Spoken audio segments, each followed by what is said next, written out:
quick. Our disaster recovery requires even more discs. Put your pipes up, prove it or you forfeit. Got my C64 and we blew it into orbit. M. Bison with 8 straight perfects. Overrolled emotions make hate break circuits. In case you heard, it's a name fake service. Optimize our runtime to escape verdicts. Got an Integer scope flow that they can't sign. Passing code, didn't sanitize command lines, landmine. So before they'll see me after, I'm advice star, courage, woke plus velociraptor. Don't prove we're human unless we really have to. My team built schemes that destroy, recapture. Hate what they see, finish this chapter. By the way, we're not any geeks, we hack into NASA. Drink all the booze, hack all the things. Drink all the booze, hack all the things. Drink all the booze, hack all the things. Got this vodka and this Red Bull, they still give me wings. So we drink all the booze, hack all the things. Drink all the booze, hack all the things. Drink all the booze, hack all the things. 0 through 3, we're in every single ring.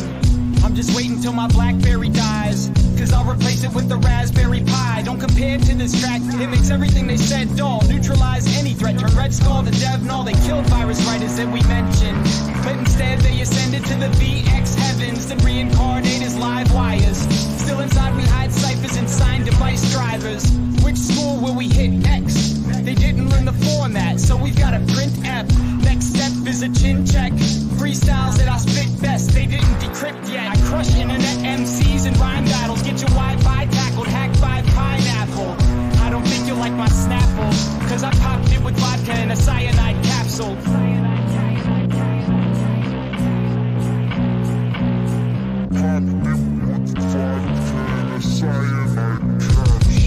We drink all the booze, hack all the things. Drink all the booze, hack all the things. Drink all the booze, hack all the things. Got this vodka and this Red Bull, they still give me wings. So we drink all the booze, hack all the things. Drink all the booze, hack all the things. Drink all the booze, hack all the things. You know there's gonna be security, right? First we drink all the booze, then hack all the things. Then backdoor the firmware on anything you bring, regardless of the hardware, service or encoding. Connected to the internet and someone's gonna own it. This is for the pirates that clap and love the sound. Attacking from the cloud, then we're back in underground. There's no masking from us now. We pop tor nodes around the globe, track and hunt you down. Hacked on schedule, add it to your calendar. Devices online, here comes another challenger. State infiltrated, so undercover. This is for my comrades who stare at the debuggers and trace every buffer. Examining the code flow, haven't been to sleep, better pop another no-dose. I think I'll need a planet-sized urn, cause some men just wanna watch the world burn. Your turn. Stay out of jail. Technologically possible, yeah. Drink all the booze, hack all the things. Drink all the booze, hack all the things. Drink all the booze, hack all the things. Got this vodka and this Red Bull, they still give me wings. So we drink all the booze, hack all the things. Drink all the booze, hack all the things. Drink all the booze, hack all the things. 0 through 3, we're in every single ring. I mean, these servers have more firewalls than the devil's bedroom. Hack all the things. Drink all the booze. Hack all the things. Hack all the things. Hack all the things. Things. 0 through 3, we're in every single ring. Hack all the things. Yeah, well, good luck, man.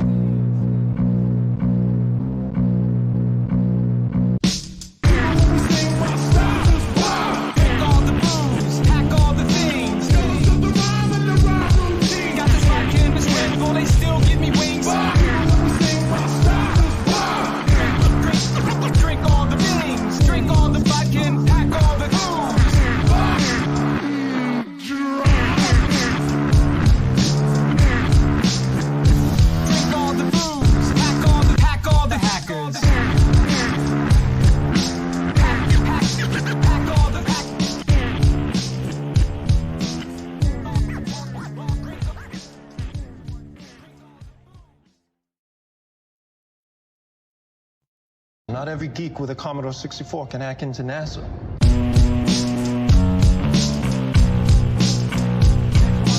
This one's dedicated to all the hackers. Yo, even out, settle scores quick. Well, hello, welcome everyone. I don't know if y'all can hear me. I have a new mic today. Just waiting for the staff telling me that my audio is okay. Staff, is everything working fine? Yes, you can hear me? Perfect. All right, welcome back to UHC. Tonight's match, it's going to be very interesting. Yesterday was our qualifying. I know, I'm getting ahead of myself. I need to explain what UHC is. So for those who don't know me, I'm Marina Chavada. I'm from Brazil. So that's why my English tonight might not be super perfect. Because I do still struggle with the language. And just as UHC, I come from Brazil. Yes, UHC is a Brazilian CTF. It's a hacking CTF. If you don't know what a hacking CTF is, well, that's quite interesting, actually. CTF means capture the flag, and involves hacking in a way where all these competitors, all these challengers are put in a virtual environment going after flags. That's how we call challenges, technical challenges for them to solve inside this virtual machines, this created virtual environment. Don't worry, it's like a safe online virtual environment built just for the CTF.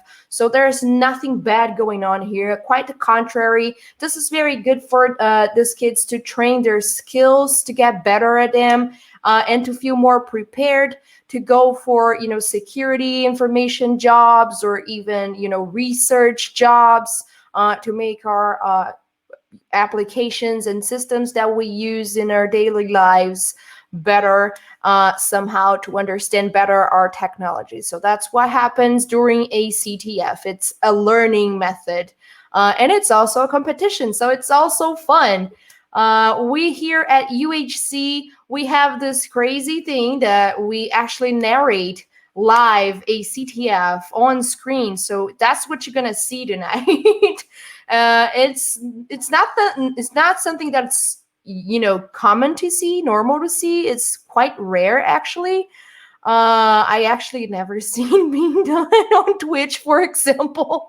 It is a mixture between CTF and esports. It grasps onto this esports format. On broadcasting a game and having live narrators. There are also people from the CTF and hacking community, so that's pretty nice. And just let me check the Brazilian live, because I do keep my screens. I try to sync a little bit as much as I can with the Brazilian live. I'm sorry. I thought my audio leaked, but it didn't. So my Brazilian counterpart, which is the creator of UHC, is still presenting UHC all the way there. It's just Hacking Esports, their Twitch channel. It doesn't have the ENG at the end. So this is our English live. So we kind of do this translation thing, where it's not a direct translation, but we do on the English counterpart for those who don't speak Portuguese. So while UHC does not fully expand into the outside Brazil itself, that's how we can grasp both crowds. So that's what we've been doing here.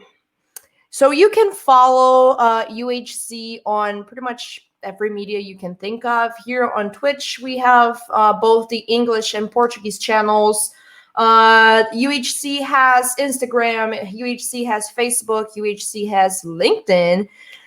So it's pretty easy to find. It also has Twitter. It's important for you to find this community, because if you want to be a part of the competition itself, if you want to play the CTF, you got to go for the social medias and find the Discord link. It's all over the social media, the Discord link, because the qualifying rounds happens every Saturday before, the Saturday final match here on Twitch. So if you want to be part of the final match here on Twitch, you got to go for the qualifying rounds on Saturday, and that happens inside UHC Discord, and you can find the link in any Hacking Esports social media.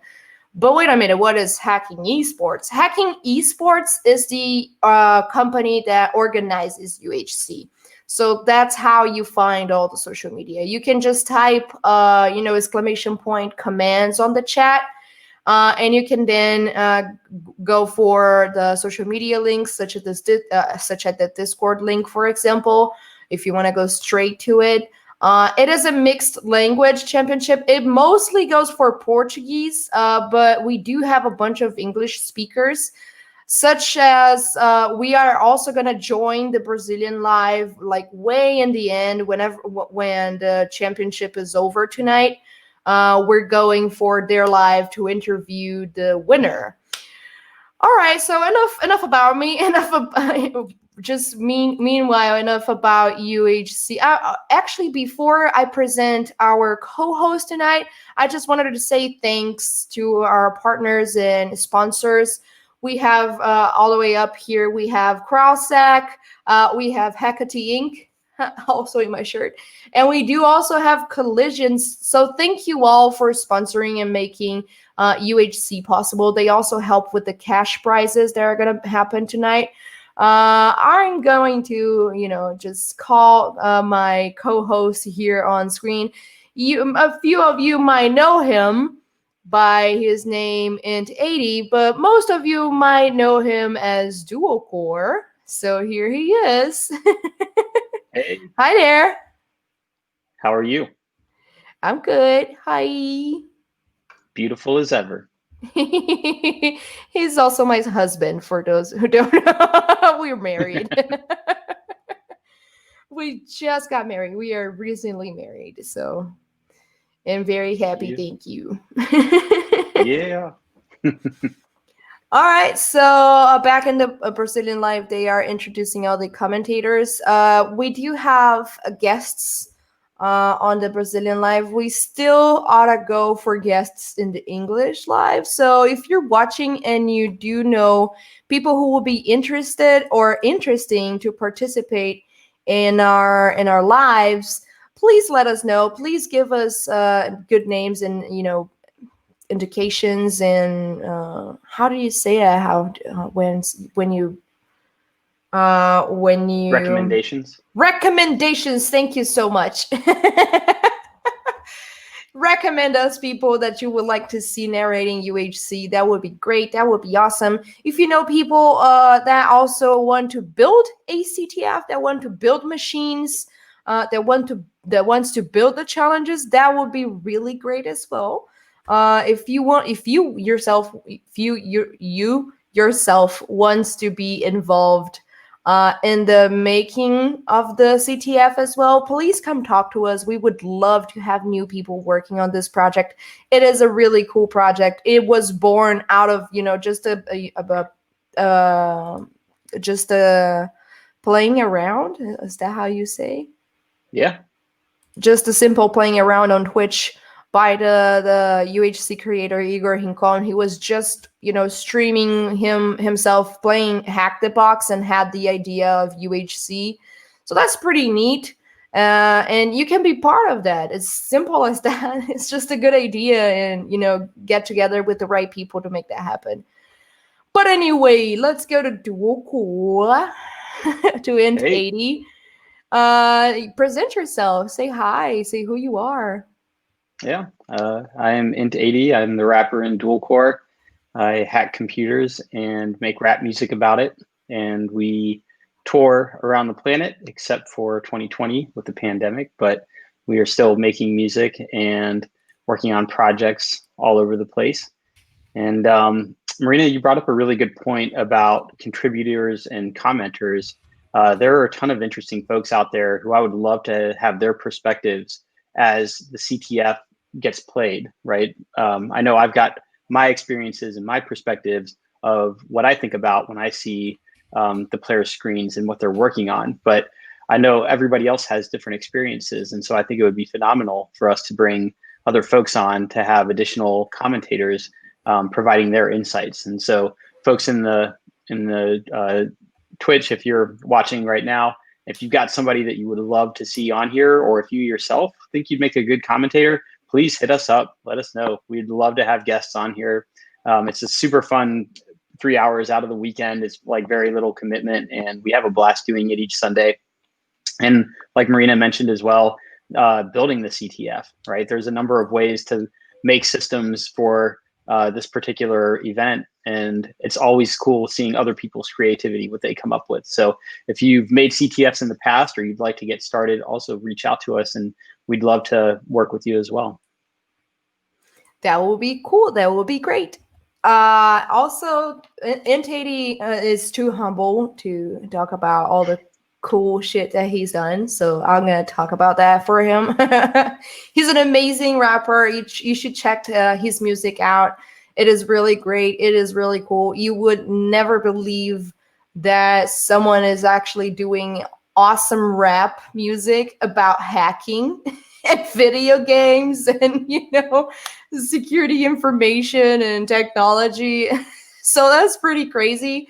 And it's also really freaking amazing. So if you never heard, you should go check Dual Core's music around any, music platform that you would like Spotify or whatever.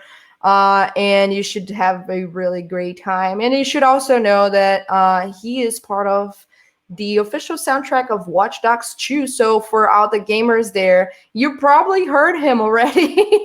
So now you know. And that's pretty cool.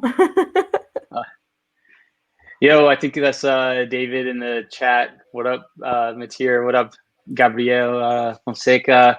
Awesome. Thanks for joining us. Always good to see y'all. It's a bummer we haven't been able to hang out at all this year. F for sure for 2020. All right. I am going to be on our chat tonight as DEFCON Group São Paulo because I didn't have enough time to change the login. So I'm still logged in on our DEFCON Group São Paulo account. So if you see me there in the chat like that, it's me. Just yesterday we had a DEFCON Group meeting here on Twitch, and it was really, really cool. We had all of our friends. That is hard to say. Present there. We had Igor talking about UHC there. We had Jason Street as well from DEFCON Groups. Giving us a little talk. We had Clabir and Kizis, two very awesome Brazilians that lead the two biggest hacking conventions back in Brazil, which is H2HC, Hackers to Hackers Conference, and also B-Sides São Paulo. So both of them were there with us yesterday in our meetings.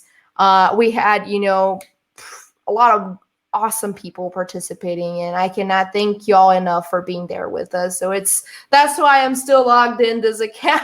That's why I didn't have enough time to change my profile. So if you see the DCG 5511 in the chat, to give me a shout out. That's me right there. Yeah, congratulations on the DEF CON group launch. That's awesome. I was surprised that there wasn't already one in Sao Paulo, but that's amazing that you put it together and got it off the ground. It's crazy because São Paulo, for those who don't know, São Paulo is the biggest city in Brazil. I think it's the biggest city actually from the entire South America, if I'm not mistaken, because it is huge. It is kind of New York of Brazil. It's like 12 million people living there. It's a lot of people living in a city. And that's where I'm from, as you have probably already figured it out.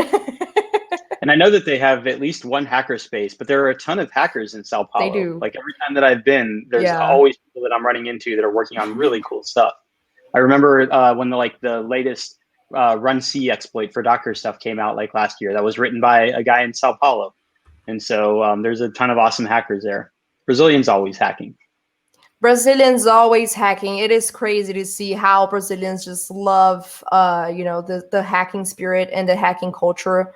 All right, so, wait a minute. I'm gonna go for the presentation of our competitors now. so we Nice. can check out who is playing the CTF tonight. I'm just gonna have to share my screen, the correct screen, because I'm struggling here. No worries. For folks that are tuning in, maybe for the first time, these are kind of like the finals. So Marina mentioned earlier that there was like a qualifying round on Saturday, and then the top 10 finishers make it to the finals that are playing tonight. So we've got 10 players playing, and I think we usually have 3 flags, maybe 4. So let's introduce our 10 players. Yes, that is correct. All right, let me add my screen here. Yes, okay, now we're ready.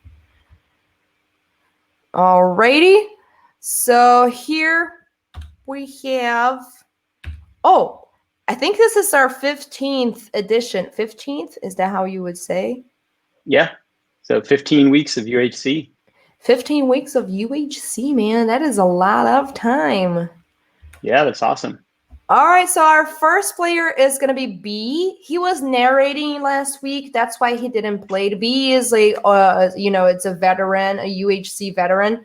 And he was invited to be a narrator on the Portuguese, the Brazilian live, UHC live. And that was pretty cool. I don't remember if he didn't compete it or if he competed and didn't got into the finals. And that's why he was invited as a narrator guest in the past edition, but well, here he is. He is pretty young as well. He's like a freaking kid. So it's amazing to see how talented these kids are nowadays. And next we have João Ribeiro. João, also a veteran. We have seen him playing around.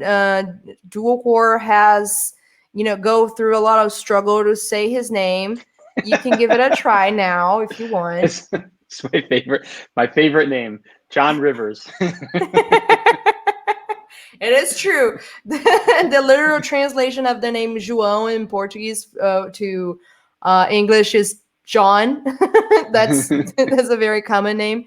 And Ribeiro means that it's something by the river. It exists by the river, like a house by the river or whatever by the river. So we are playing around and saying that João Ribeiro is actually John Rivers.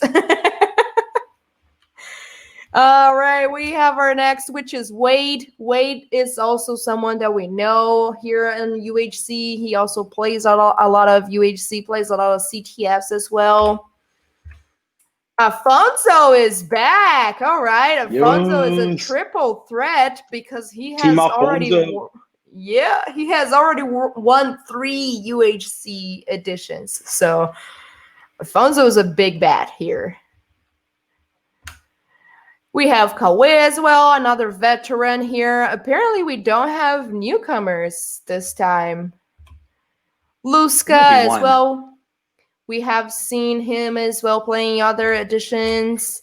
Galito too, another one inside our house. That is, we've already seen him around. Souza too, another one that we know very well. All right. Okay. Apparently we have one newcomer, Josue. I've never seen him before. In the Discord, though, I don't see Souza. I see somebody else named Yagod. So I'm not sure if that's just like a different nickname for Souza, or maybe Josue is a different nickname for Souza. But there might be 2 new players. No, we have in the Discord, we have Josue and we have Yago. So I guess Yago is on Souza's place, and Souza could not play tonight. We're gonna find that out as soon as we go to our streams. Let's just finish here. Yeah, here we go. We have Yago. So I wonder who's playing in Souza's place. We have Wade, we have B. Oh, we have Salesian in the Discord. Yeah. So, instead of Souza, we have Salesian playing. Salesian is the last edition winner. Oh, this is gonna be a tough one. We got Afonso and we got Salesian and B as well. So we have like very strong players here. And as newcomers, Yeah, and Kawe. And as newcomers, we have Josue and Iago, because I also never seen Iago here. As Gabriela pointed out in the chat, Alfonso is always playing. I'm surprised we didn't get any hashtag Team Alfonsos in the chat. Usually there's like at least 3 to 5 people that are immediately like hashtag Team Alfonso. And Give it a little bit. I did want to give a shout out to Kawe, because I think Kawe is like our record holder on time, right? Like I think Kawe won UHC 1 week in like 20 something minutes. Yes, that is correct. He was a record player. All right. So it's time for us to start our CTF. I am going to remove my screen here, and I'm gonna start sharing my Discord, server here from UHC. Just let me stop sharing this screen and start sharing my Discord. Alrighty. And here we go. Nice. Look how cute the kids are. This is from the general chat of the UHC match. The For folks on are Twitch, if you want to see the scoreboard, I think you can do bang scoreboard, ! Scoreboard in the chat. And that'll drop the link for you if you want to follow the points there as well. I can also just copy here and paste it here if you need. All right, there we go. And that's it. Okie dokie. So we have started already. All the players are live. So here are a few rules of tonight's match. You cannot attack each other. They cannot attack each other. So, going after each other is out of scope. So, and they can only work on the proposed flags inside the UHC platform. So they have to work through those boundaries. Otherwise, then they can't be disqualified. And no illegal stuff. Yeah, no illegal stuff whatsoever. If we see any funny business going on live on Twitch, I mean, first of all, you're not that smart if you're doing that live on Twitch. Yeah, I wouldn't advise you for, committing crimes live on the internet. If you want to do that shit, don't go live. Please stay free. Yeah. Oh, I got a warning from the bot in the chat because I posted the scoreboard link. Look at that. I'm sorry, bot. What if you do ! Scoreboard? Will the bot post a link and then will it warn itself for posting links? I don't know.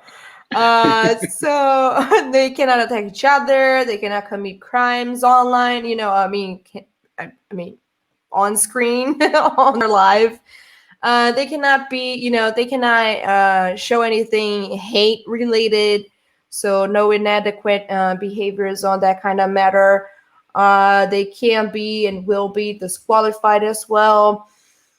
The person who submit the flags and gets the points first has advantage. So even if everyone have points and everyone ends up with just one flag at the end of the day, the first person to actually get the points, it's the one that is gonna win. So it's based on first come first served. And I think that's kind of it. You cannot have your screen offline for more than 5 minutes, then you're also disqualified. So as you can see here in the Discord server, they are all live. They are all, streaming their own screens for us to watch. So if they don't do that, they are out. So whatever goes outside of the screen, we do not count that on the championship. We gotta see what they're doing. And I think that's it. At the end of the day, they're gonna have the winner is gonna take a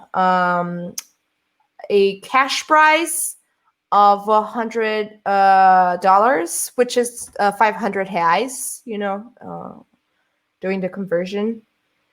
So that's pretty much it. I guess that's all the rules I know by heart. Yep. I think the other one that may not have been mentioned was that the players are not allowed to lock out other players. So if you get onto a system, right, you can't like put a new firewall rule in that blocks the other players, or you can't go patch the vulnerability in the application that you were able to exploit in order to get the flag. Alrighty, right. How long? We Yeah. have a question. How long has UHC been a thing? Did you say like 15 weeks? Yes, we already had 15 editions. That means 15 weeks. It started as something silly. That the creator was just streaming Hack the Box. He was playing Hack the Box live, and decided to go for building his own CTF, his own custom CTF, and having people playing it and having narrators. So mixing the esports format with the CTF format, which is pretty cool. Yep. And I guess I was mistaken. I thought that hitting Bang scoreboard in the chat would get you a link to the scoreboard, but apparently the bot does not comply. So Marina has posted the link up ahead or up above uhc.seg.br. But the bot will apparently not link you, probably because it knows it's going to warn itself for posting links. Oh boy. So we're looking at Silesian currently, and this is our winner from last week. Great run last week. Silesian kind of got stuck because there was an application load balancer. So they were, their payloads were like getting placed on different instances, which kind of threw them for a loop as it would most hackers, I assume, myself included for sure. And so anyway, Silesian, kind of going through the web app here, it looked like they found some obfuscated JavaScript, and I thought maybe they were going to go to decode that, but I might have missed the decoding. But yeah, doing our normal recon here, we've got Burp up and running to catch the requests and the responses as they go through to the web app. Oh yeah, there they go. All right, so Silesian's got the JavaScript up. I personally am not fluent in JavaScript. I can read it, no problem, but even decoded the version on the right, sometimes it looks like the version on the left to me. And let's see, it looks like here Silesian is running GoBuster, common enumeration tool, right? You're just trying a bunch of different words that you supply in a word list, or different URIs, potentially file names, maybe directories. And GoBuster is making all these requests to the web application, seeing if any of these words or files or any of the words in the word list match up to files or directory names. And so that allows you to get identify more attack surface of the application, things that you can poke at. And so we've got First Blood. Who's got first blood? This is amazing. We are like already? Yeah. Who is it? Check it out. Wade got 100 points. So Wade has the easy flag already. All right, let's go check him out. That was super fast. That was like, awesome. 10 minutes, 15 minutes? Not even that? Yeah. Excellent. Wow. Congrats, Wade. That was super cool. So now we're checking out Wade's screen, and it looks like Wade is running Nmap there on the bottom in their shell. And then up top, it looks like Wade has some notes going on. Notes are crucial, right? Like, how are you going to keep track of where you were or what you were working on? Hacking, you kind of fork out a bunch of different processes and you try a bunch of things at once, and it can be hard to like retrace your steps to figure out where you came from or where you need to go. So Wade taking notes, awesome, and mapping out the application. I'm curious where this first flag came from. A lot of times on UHC, we're kind of catching up to the players. We don't often catch them getting a flag, but that makes the instance when we do catch them getting a flag all that much more special. So let's see, Wade just checking out the web app here. this query parameter ID. That might be something cool.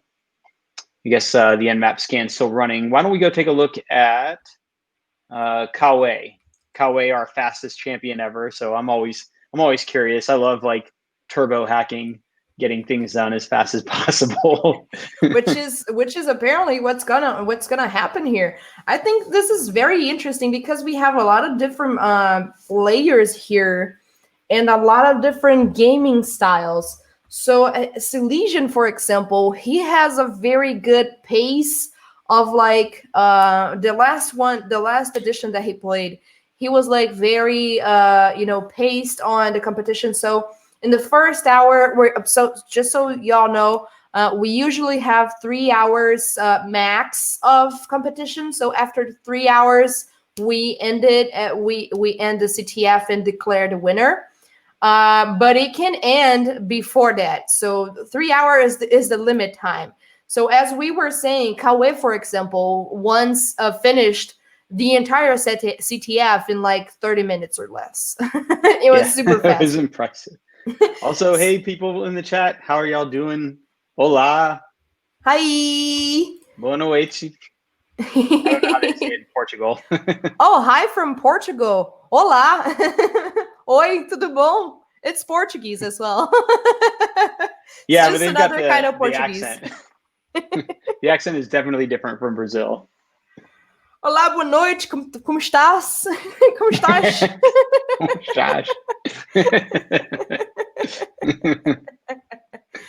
All right.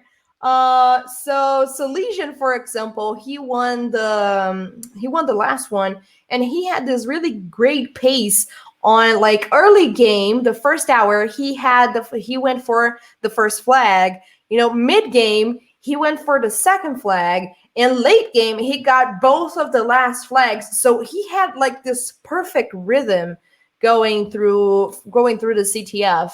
Kawe was, one shot winner. Yeah, 1 shot, 1 kill. 1 shot, 1 kill. And Afonso has a really specific way of, really particular way of playing, which is he sits on flags. It's his thing. He is extremely confident. It is very, very, risky for you to do that, considering that first come, first served. So if you got the points first, you got the advantage. So sitting on flags, it is like a very bold move. It's like, very deep mind games, but it might work just in your favor, just as it worked 3 times for him. He's like a 3-time champion. So it is really interesting to see him doing that. Galito and Wade and B, they usually, build their game up as we go. They have, don't have like kind of a definite style yet, but they are also very, very good. So I don't know, man. This match is going to be crazy. And we already have points on our scoreboard. We already have 100 points on this scoreboard from Wade. So, boy, I don't know. I'm excited for tonight. I don't know about y'all. Yeah, I have high expectations. Also, what up, Bitter Snows in the chat? Good to see you again. I love that Bitter Snows called Kawe the Widow Maker. Amazing. Oh, boy. Boa noite, everyone. Boa noite means, good night, good evening, actually, in Portuguese. All right. Afonso, speaking of somebody who likes to sit on flags, maybe we'll catch Afonso squatting on a flag. And like you said, that is such a bold strategy, right? You've got such a limited time frame of 2 to 3 hours, and you've only got a few flags, and it is first come, first serve, right? If you get the same number of flags as somebody else, but they enter those flags faster than you did, they end up winning. So I don't have the I'm not courageous enough like Afonso is. I've definitely done it in longer matches, and it's hilarious to like demoralize the other players that way. But in such a short match like this, I'm just not brave enough. Well, we gonna wait and see if Afonso plays that kind of mind games tonight. He's gonna have to really be really bold because I do believe he was playing also in the match that Kawe got all the flags in like less than 30 minutes, right? Yes. Yep. And I remember that we got to the final. We went to the final interview with the champion. We went to the final interview with Kawe, and someone commented. I don't remember if it was Kadu or Tawan and the narrators of the Brazilian live, that Afonso was sitting on a flag. I was like, God damn you, Afonso! Bro, you got what is going on with you, bro? Yeah, but I mean, even in that case, there's nothing to be done when Kawe's getting all of the flags in 25 minutes. It was just really cool to hear that. I'm like, damn, man, this dude is so brave. So what we're looking at here on Afonso's screen, it looks like Afonso has run auto recon, I think. And so they've got, like a structure of these initial reconnaissance results, right? So that looks like they've got NICTO for like web app fingerprinting. They've got Nmap results for like service or port fingerprinting. The robots.txt looking for disallowed entries that might be a good indicator of where you want to focus your attention in the web app. HTTP screenshot, I guess, is maybe using something like Eyewitness or GoWitness that takes a screenshot of the application. Also really helpful sometimes if like different frameworks have different error codes or something like that. Having a screenshot when you're testing a bunch of different sites can be a really quick way to visually parse something that might have a vulnerability or something that you've worked on before that might be a good target. Let's see here. Afonso poking around in the terminal. Looks like Fuff is running. Fuff, my favorite enumerator, written in Golang, one of my favorite languages.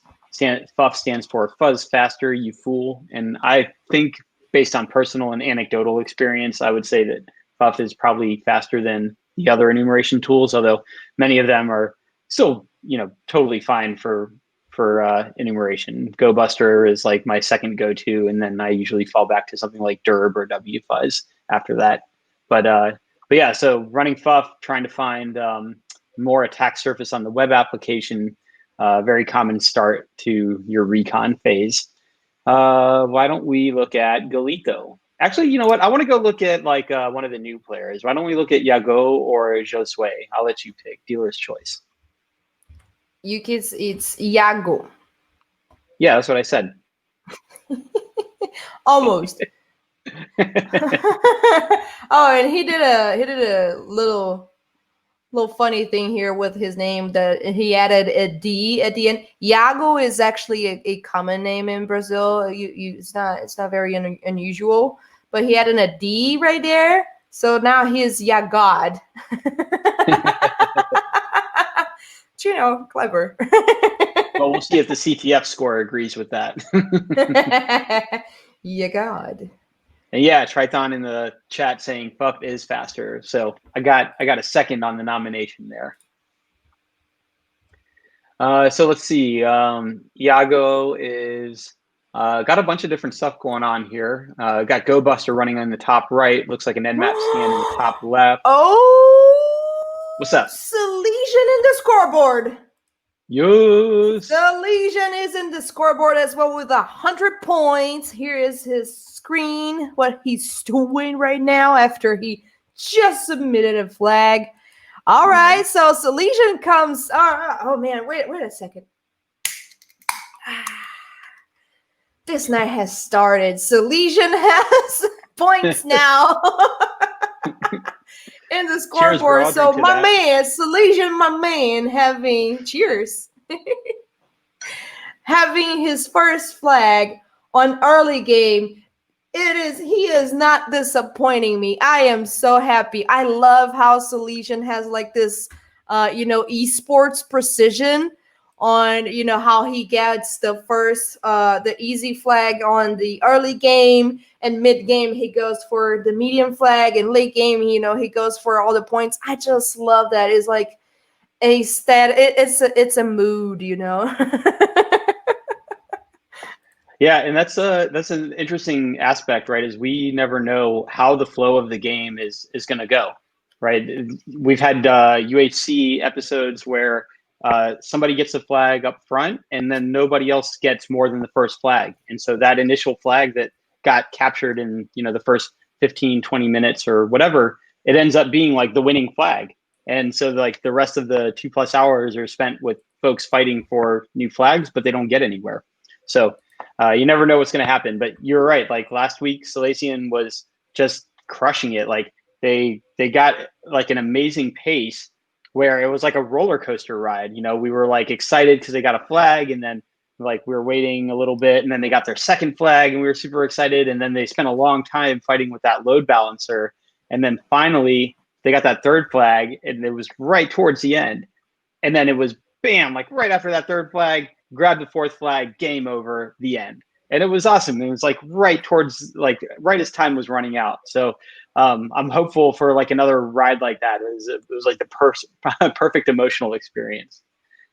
Let's see. So we were watching Silesian right now, speaking of, and it looks like they are going for a command injection. Oh yeah, and it looks like they've got one actually, because I see the LS results coming back. So on the left side, they've got a URL encoded command injection, and then on the right side, I saw the LS.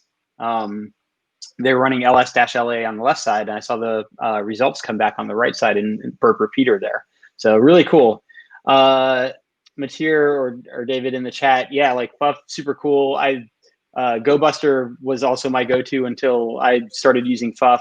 And of course, if we've got access to big data sets, we might use something like Bigtable, or dump a bunch of data in like S3 buckets and look up things in Athena or whatever. So as an example, like one of the ways I like to do subdomain enumeration is to take the project Sonar data sets, which are like a bunch of like DNS data, and throw those in S3 and then in AWS, and then run Athena queries against those. And so you can find stuff super fast without having to send out a bunch of network traffic and a bunch of requests. When you're hacking into a target, I like to try to be quiet as much as I can. And so if I'm sending a bunch of requests from an instance, they might, from an attack platform, the target might become aware that somebody's snooping around on their application or their servers or whatever. So if I can do like read operations and look for existing data without having to contact the target, much preferred. Gave a talk on this years ago called Full Contact Recon. If you're interested in weaponizing your recon phase of your pen testing or your bug bounty or whatever, check it out on YouTube. It's a fun talk with my longtime friend Savant. Oh, Savant! Yes. Shout out to Savant. Yes. All right. So we're watching Silesian work on this command. I guess it's a command injection, not RCE. I'm just going to call it RCE, remote code execution. And so what they're doing is they've got a base 64 encoded string, and then they are echoing that string. So the base 64 encoded string is going to get passed into this pipe. The string is going to be piped to the base 64 command, which decodes it. And then it looks like, so there's the string. It's a reverse shell. They're running a standard reverse shell, connecting back to their C2, I guess, on port 1337. And then I think I saw in their terminal that they have a Netcat listener up on port 1337. And yes, Matir, correct in the chat, DerbyCon is where we gave the presentation. So if you go on YouTube and search DerbyCon Full Contact Recon, you'll definitely find the talk. And also, David, I'm sorry if I'm mispronouncing your handle. I never know how it's pronounced, and I don't think I've ever heard it said before. But in the chat, Matir, David, and I have known each other for a long time as well. Awesome dude, great red team skills, and thank you so much for joining us tonight. Awesome to see you there. All right, so why don't we? I think Silesian is going to get this flag here pretty soon. So why don't we go check on B? Why do you not like to see the challengers grab the flags live? I love to see it, but what if like another challenger is watching our stream so they can like get onto the trail of somebody who's about to get a flag? Then stuff gets real messy. I mean, come on, people are gonna have to run even further for the points. I just learned that we can give hints on our streams. I was under the impression that we could not. But I talked with the Brazilian ones, the Brazilian narrators in the Brazilian stream, and they were like, but that's the thing. Sometimes we do give hints. People don't actually know it is a hint, but I mean, that's because we actually don't know what the resolutions are. We don't have the results here with us. So we might or we might not, stream or talk about hints here. And that's something that we just have to run with it. Yeah, we don't know anything about the challenges before the event starts. So we're just kind of watching it as y'all are watching it. And I am just kind of speculating as to what's going on. We have another one in the scoreboard. Yes. It is the newcomer, Josué. Josué. All right, the newcomer has 100 points now. So he is in third place. So Wade is in first place with 100 points. Silesian is right after him with 100 points as well. And now Josué joins the scoreboard with 100 points. So all of them three have the easy flag now. Nice. If you bounce over to B is working on some interesting stuff. And I honestly, so I haven't picked up yet on where the first flag is, but it looks like B has a shell already. So I suspect we're going to see some cool stuff watching B. All right, let me go to him. Here we are. This is all right. So B has in their text editor, they've got a Python reverse shell set up, and then it looks to me like they. Oh man! Wait a minute. Okay, sorry. I thought there was another person in the scoreboard. Sorry. Go ahead. No worries. It looks like they are trying to pull down. I didn't catch. I didn't catch it. It looks like they were trying to pull down maybe a tool or something, but I saw something like TPL map or template map, and then I saw like a curl command. So I thought maybe they're trying to pull. So yeah, here they're running looking for server-side template injection and trying to get a shell out of that. And I guess they are getting a shell actually. So yeah, so that's where the shell's coming from. And then at this point, I think they're trying to pull down maybe like a reverse shell payload or something. And I'm kind of surprised they're not just, running their own reverse shell just straight away, but really cool. So this is a cool, application exploit where they've identified a server-side template injection, and then this tooling of template map or TPL map, because I always say SQL map with the SQL injection one. The template map is getting them a shell on this remote system. So really cool. This is kind of like the way that I like to operate. I prefer to have hands-on keyboard and get to look around the system manually. It's like basically like exploring. So let's see. I guess they're getting a directory listing and then encoding that directory listing as base64 and then taking a look around. Interesting result there with the GUID. I would be curious to know what's in that file, and it's got read permissions on it, so it should be able to pull it. We'll see what we get here. Empty.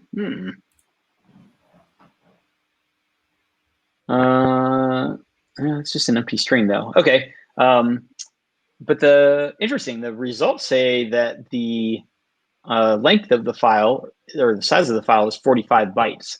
So definitely something interesting going on here where it seems like there's maybe an issue with the standard in and standard out. I'm not sure. But yeah, this is a fascinating. I've never used template map before or tuple map, so I've never been in this scenario with the shell from it. But I like the approach of encoding and decoding the results so that you can get stuff. I'm guessing that like yes is right as B types out. Anyways, I'm guessing that there's something weird with like standard out. Maybe it's being like redirected somewhere or whatever, but somehow the pipe to maybe the redirection doesn't survive the piping. I don't know. Wait a minute. All right. Yep, we have one more in our scoreboard. Galito got 100 points, so Galito also has the easy flag now. Nice. So we have Wade, Salesian, Josue, and Galito in the scoreboard. So three veterans that have already played past editions of the UHC CTF, and the newcomer Josue also with 100 points in the scoreboard. Yeah, awesome. Let's find him. All within about the first half hour or so. Yeah, we're doing good tonight. This is cool. All right, so we're looking at Josue right now. All right. All right. Sorry, I was going to Galito and I got distracted. No problem. All right.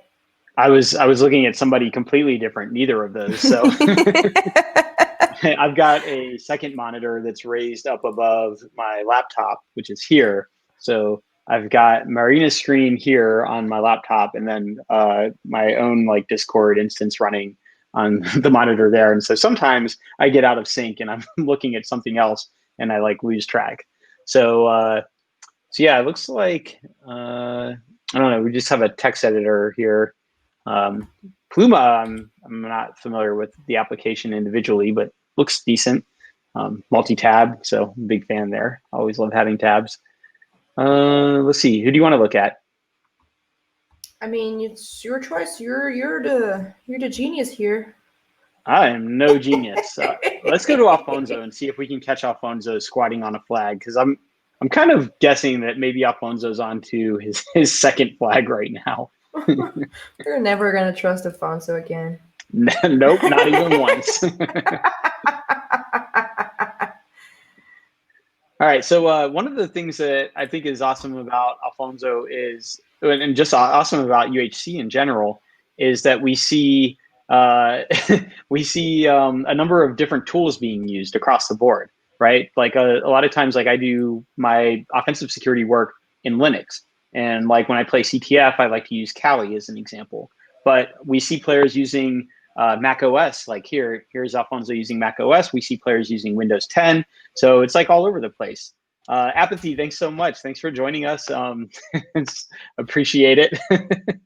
So yeah, it's always cool to kind of have that realization that the tools don't necessarily make the hacker, right? You got to understand what's going on and how to play the game.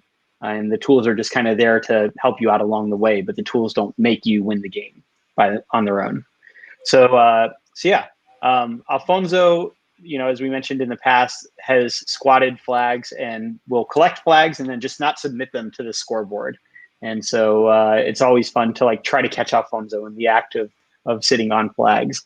I don't think we've ever caught him catching a flag and then not submitting it, but yeah, no, we still need to do that. Yeah, that's why I'm always like, let's go check it out. Apathy, thanks so much. Really appreciate it. Hide and Seek was an awesome track to make, and getting married is pretty much the best thing in my life. So, thank you. Appreciate it. Thank you.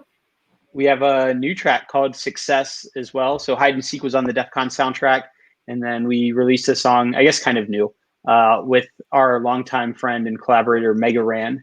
And so it's actually a song that we recorded a number of years ago, and we intended to put it on our previous album, but then the rest of the album was just kind of like a darker feel to the music, and Success is kind of like a fun, upbeat song, so it didn't fit in with the rest of the album.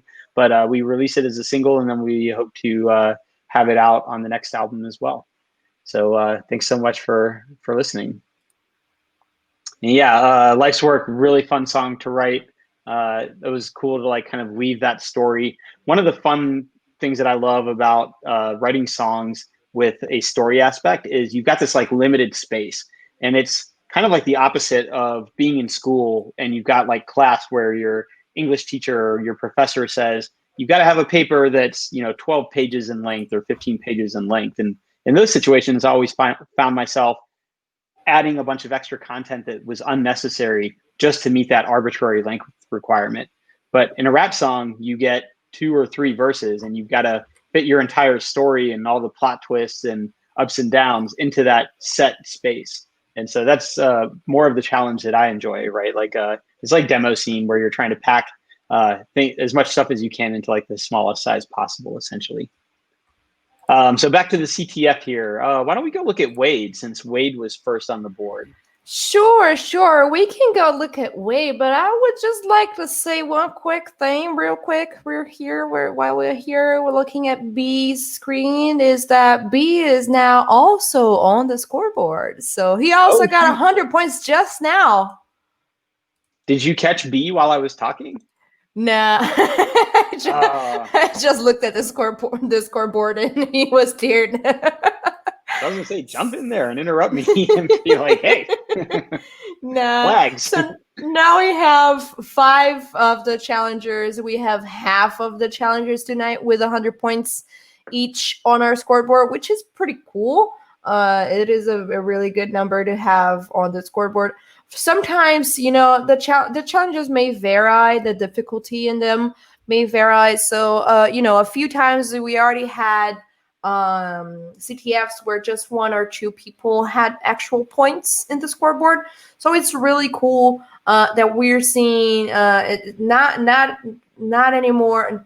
We are not seeing like that anymore, at least for the past editions. Now we have seen almost everyone, if not everyone, having points on the scoreboard in the last editions, which is really cool. I think it shows that the players are growing up, are picking up the pace, are studying more, even in their spare times. I do know for a fact that a lot of the players that started here in the UHC now, they are going on their own Twitch channels and working on Igor's Twitch channel as well, and doing hacking lives with Hack the Box and Try Hack Me and all kinds of stuff, and training their CTF skills so they can come here in UHC and knock the ball out of the park, which is really cool.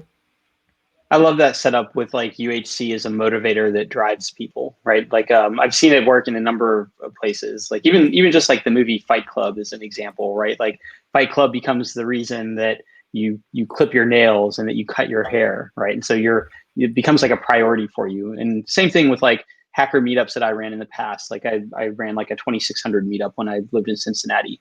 And so that was like a thing that kind of drove people to do research and to work on things because they knew they wanted to present something at the next meetup. And so I love that UHC is that anchor for folks to like train and get better and build their skills so that when Sunday comes around, they're ready to like play UHC and perform even better than they did in the previous week. So I think that's super cool.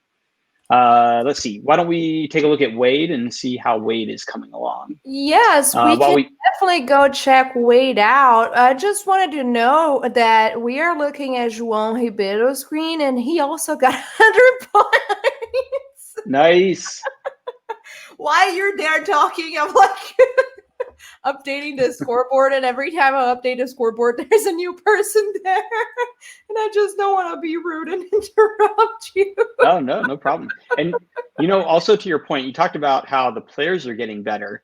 I think there is something to be said for the CTF creators as well, right? The more that you make CTFs and that you build them and you get feedback from players, the more you understand how the players think, and you can make a game that is going to be enjoyable for both the players and the people watching. So I think it's really cool. David Mateer in the chat. The UHC challenges are written by Kadu, I think, right? Is that right, yes. Marina? He's a Brazilian guy. I mean, it is as far as I know, it is a kind of like a group effort between Tawa and Kadu. Okay. But Cadu is the main contributor. It's just this one Brazilian dude, and he is like obsessed with pen testing. Not only that, he has. I mean, he's up there in our logos. As you can see, Kraussec is one of his companies. It is like a pen testing, training and mentoring company where you can actually learn web hacking and a bunch of stuff there. He has like a kind of a net hacking Netflix with a bunch of like training courses available there. And he is also from the company Collision as well, which performs pen testing and other security assessments as well. So he is, kind of obsessed with it. So he actually develops the challenges for the CTF, each week, and each week is different. Not only the qualifying rounds have different flags, each week, but it also has different flags for the UHC Sunday edition. So it's at least 5 to 6 flags, minimum per week that he develops, which is like crazy work. I think that's just freaking amazing. Yeah, I can't imagine building 2 CTF challenges per week and having a full-time job. Yeah, exactly. And he also owns like 2 companies. It's pretty crazy. Igor and Tawan that are also the other 2 Brazilian narrators. And Igor is the owner of Hacking Esports, which is the company that organizes UHC. They also help with the infrastructure. They also help, looking over the challenges and giving feedback and all of that. So it is a group effort.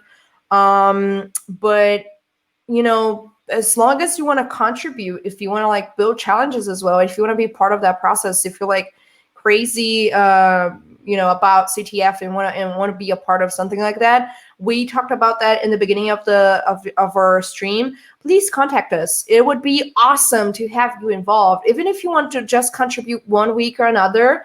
That's so cool. I mean, that's how we started it. That's how UHC started with these challenges. So if you want to be a part of that, please, please, please come talk to us. Or if you know someone that want to be a part of that or should be a part of that, give that recommendation to us. We would love to talk to people and bring them to UHC as well.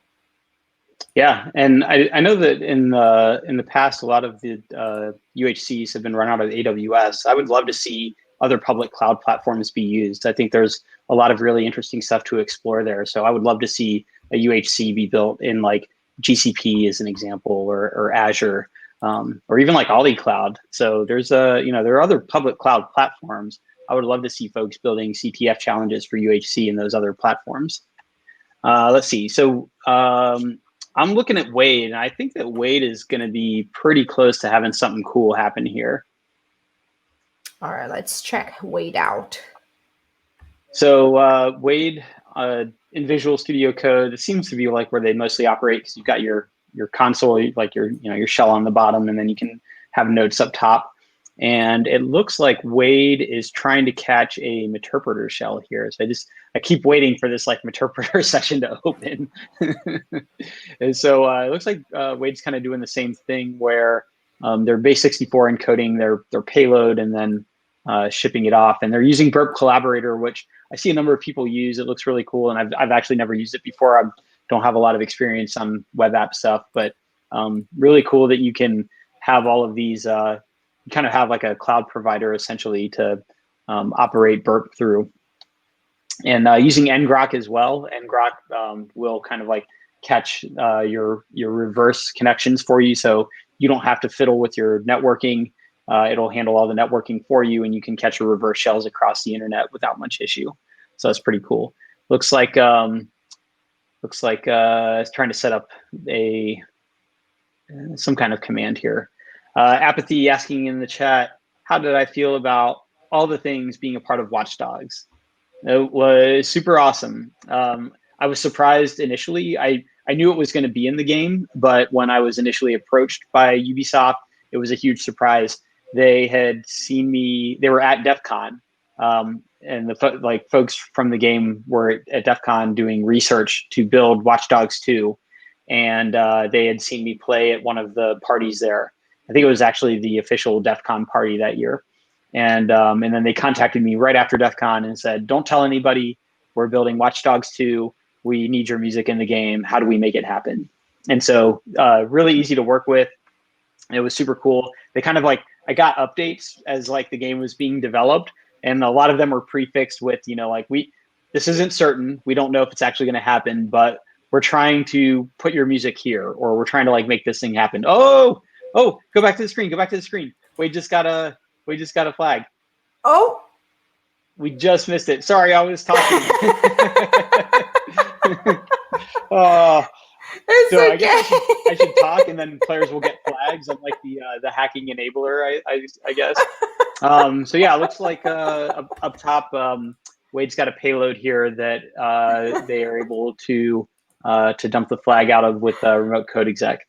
Matir, did I ever play the game? Yes, I actually went and I bought a PlayStation 4 through Craigslist. Just so I could go buy Watch Dogs 2 and hear my own music coming out of my TV. I guess I could have just done it through like Steam or something like that, but I don't know. There's some kind of like different paradigm in my brain with knowing that my music is coming out of a console, on a TV. Yes, yeah. Apathy in the chat saying there was a DEF CON lecture where I was rapping, and it was the GTV hackers. I think their talk was called Hack All the Things, and they hacked like 45 devices in 45 minutes or something. And I think, a lot of them was through UART. And yeah, GTV folks are awesome exploiteers. Xenofex is like my homie. I met Xenofex at South by Southwest years ago, like the first South by Southwest I ever went to. And he's like an incredible hardware hacker. And he actually reached out to me before that particular DEF CON and said, "Hey, would you be interested in coming to rap all the things on stage at the end of our presentation?" And I was actually late. Like, I thought I was early to that presentation because their talk was supposed to end at like 10:50 or something, and I showed up at like 10:40, but they had already finished by that point. And so they were like waiting on me, and I had no idea. I just like ran in, and they were like, "Oh, he's here." But when I watched the YouTube video of their talk, they were actually standing around for a couple minutes like, "Is int80 here? Has anyone seen int80?" Yeah, Matir. The just way that real people do quick, encoding is I just wanted to always say. So, go ahead. Sorry to interrupt, but real quick, I just wanted to say that Wade now has 250 points since he scored 2 flags. And so now we have 6 people on our scoreboard. Everyone else has 100 points. So Wade is now on the lead, as he were before, because he was the first one to score 100 points. So now we have Wade, followed by Salesian. Josue. Salesian is the winner of our last week championship. Josue is a newcomer, 100 points. Galito, B, and João Ribeiro, then ending the scoreboard right now with 100 points each. All of them also veterans. All of them also already acquainted to UHC. So I just wanted to update y'all into the scoreboard. All right, you go for it.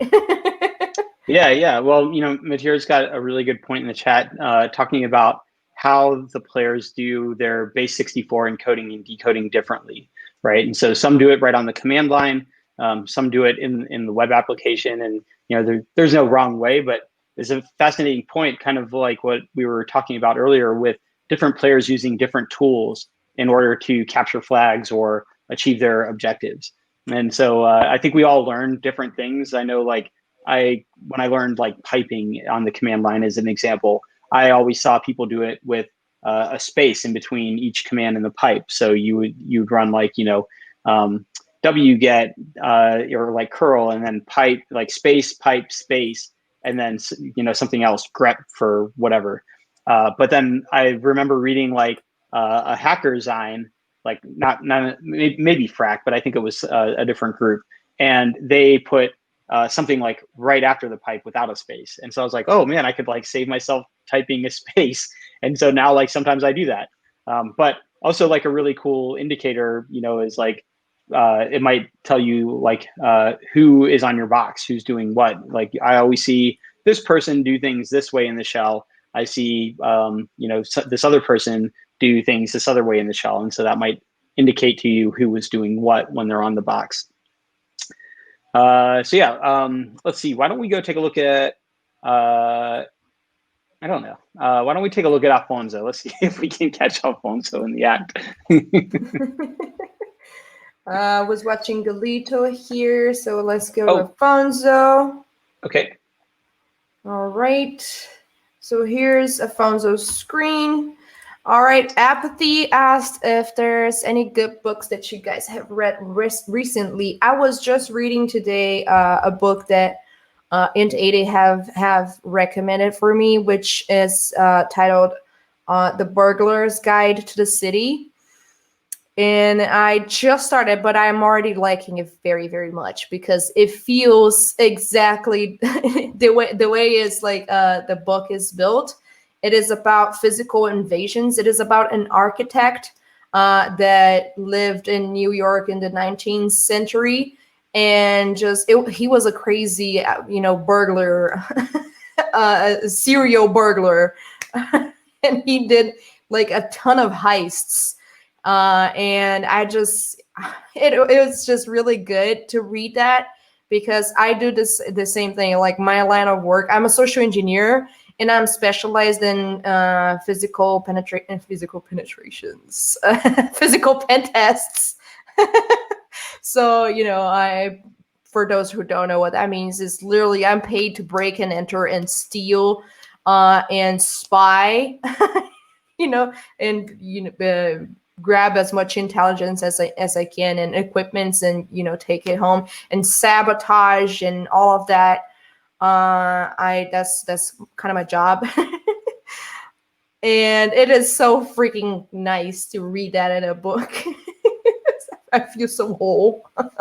So I'm having a lot of fun with The Burglar's Guide to the City. Yeah, Burglar's Guide to the City.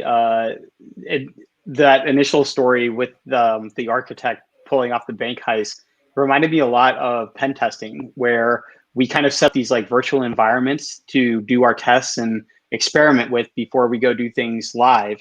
And the same thing happens in that opening anecdote where the architect builds their own replica of the bank vault that they're about to break into. And so it's like when the time comes and they know like, oh yeah, this is exactly what to do. So which really is cool. which is where comes the influence, which is where comes the influence to all of the heist movies that we are used to watch.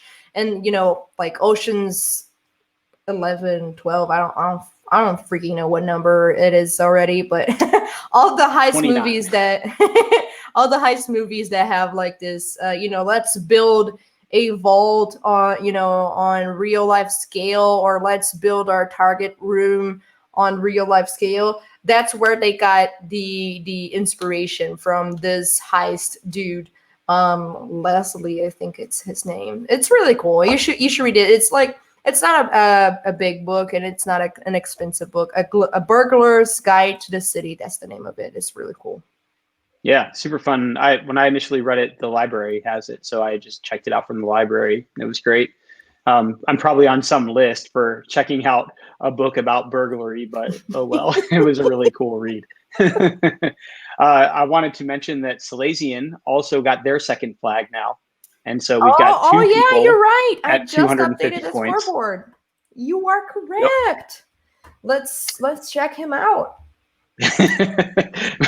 Matir in the chat asking if I ever checked out the Anarchist Cookbook. Not from the library. I don't even know if the library has that, actually. That would be amazing, though. But yes, text files back in the day, maybe. I don't know. So now we're watching Salesian's screen. He just submitted the second flag. My man Salesian not disappointing me.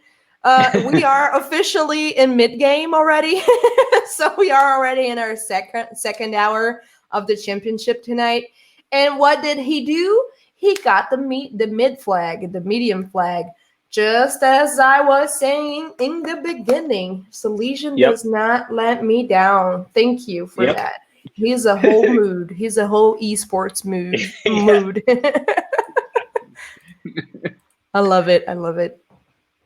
So it looked like on the screen there's some base 64 encoded content, and then I saw like something with gzip. So really common technique is to, when you have a bunch of data, you can compress it first and then encode it into like a readable format that will safely transport to some other system.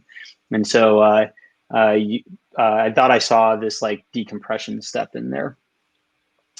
But yeah, let's see. So I'm curious where that shell is that they're on. Yeah, Apathy mentioning that folks are using the i3 tiling window manager. And this is actually the first time I've seen people using it in the CTF. I don't think Salesian was using it last week, but yeah, it's nice. Like i3 is like lightweight. Back in the day, I used to use like Fluxbox. And so, yeah, i3WM, I remember, was like a really lightweight one. Xmonad was like another one that I remember using, but I had to write like Haskell to to like write the configs for it to make it display the way I wanted. And I didn't want to learn a functional programming language just to configure my desktop layout. But yeah, my go-to has been XFCE4 for years now, and it seems like lightweight enough, but feature rich enough that it's a good balance. And I used to use KDE a lot back in the day too. And I don't know why I stopped using it, but KDE pretty solid. So let's see, we've got Salesian is pasting in a reverse shell, or I guess a bind shell maybe, actually, it looks like. Yeah, it's kind of weird trying to like catch the code and process it on the screen while everything is like moving quickly. So yeah, they were looking for NCAT. NCAT was not on the box. I'm again curious where this shell is that they're on. And so it looks like they've got something in their clipboard, xclip being like a command line clipboard management utility. And then they are pasting that for base 64 encoding. Now the question is, what is in their clipboard? So now we know that the Python is in their clipboard. So they paste that out. Yep, cool. And yep, that is a bind shell. So reverse shells, they connect to you from your compromised target. Bind shells, they open a listener so that you can connect to them from your attack platform. Bind shell is not as popular because if you've got an access control list or a firewall rule or security group allowing only connections on certain ports, then you may not be able to connect. So ingress generally more strictly limited than egress, and so that's a common thing. Is like you'll see bind shells or reverse shells be able to connect, but if you run a bind shell on a remote system, you may not be able to connect to it to get your shell. Marina, do you think we should check out someone else? Who haven't we looked at tonight? We haven't looked at Luska at all. No, let us go for people who have not gotten any points so far, which is Kawe amazingly have not had any points on the scoreboard so far. Which is pretty weird. Do you think he's probably sitting on flags? I think that's a possibility. Also, you know, like sometimes players are just more experienced in certain types of challenges. If you gave me web app challenges, I wouldn't do as well. If you gave me, you know, an executable to reverse engineer, I'd probably be able to manage okay. So it's quite possible that maybe the challenges in this week's UHC just aren't Kawe's wheelhouse, and they're just taking a little bit longer to get through them. Looks like Kawe's still doing some enumeration here. You know, running FUF still, and that can be, you know, they're picking different word lists here. They've got this wrapped medium words going, so your word list can be really important for what you select. If a particular directory or file that you need to target is not in your word list, then you're not going to learn that it's there. So, or you may not, directly learn that it's there. You might have to intuit that from some other data source. So yeah, hard to know. And Afonso also is not in the scoreboard, which is also very weird. Yeah, I'm more suspicious of Alfonso. On the bottom there with Alfonso, we see that they did have a reverse or a listener set up. So I'm expecting they were anticipating catching a reverse shell on port 443. Using port 443 for your reverse shell listener, very common, right? Like a lot of systems are able to talk out on 443. It's where HTTPS runs when you browse to sites in your browser. Like you're almost always connecting on port 443. So very very common in comparison to a CTF port like 5555 or 4444, which I think are like defaults in Metasploit as an example. So I would say you're more likely to catch a reverse shell if your listener's on 443 as opposed to 4444, which might be blocked as a default, to prevent typical Metasploit shells from connecting. And there's 4444, just as I said.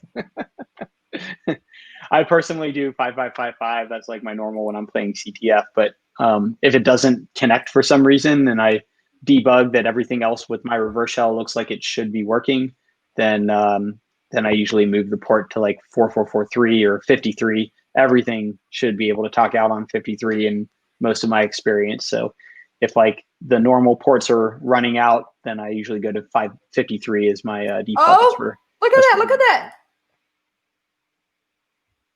Will he make it? Oh, who's this? It is.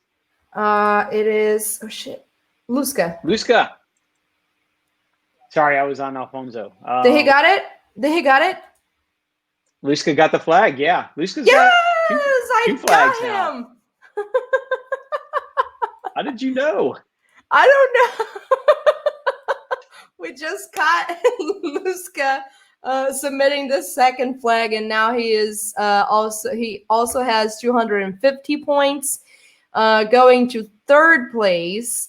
So it's now Wade, Salesian, Luska, Josué, Galito B, and João, being Wade in the first place with 250 points, which means he submitted the second flag first than everyone else.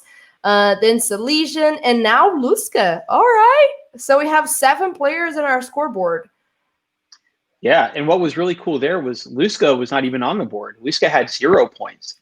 And then they just jumped over 4 people to get to 250. He was sitting on flags.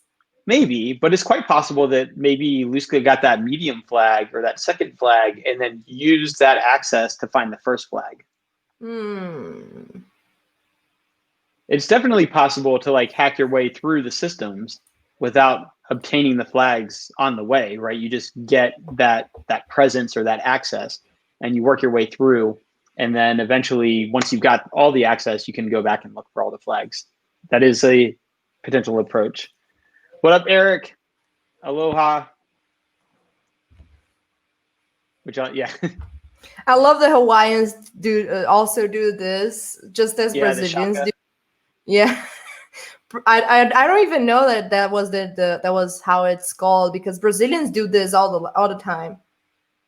Suave na nave. Yeah, suave na nave.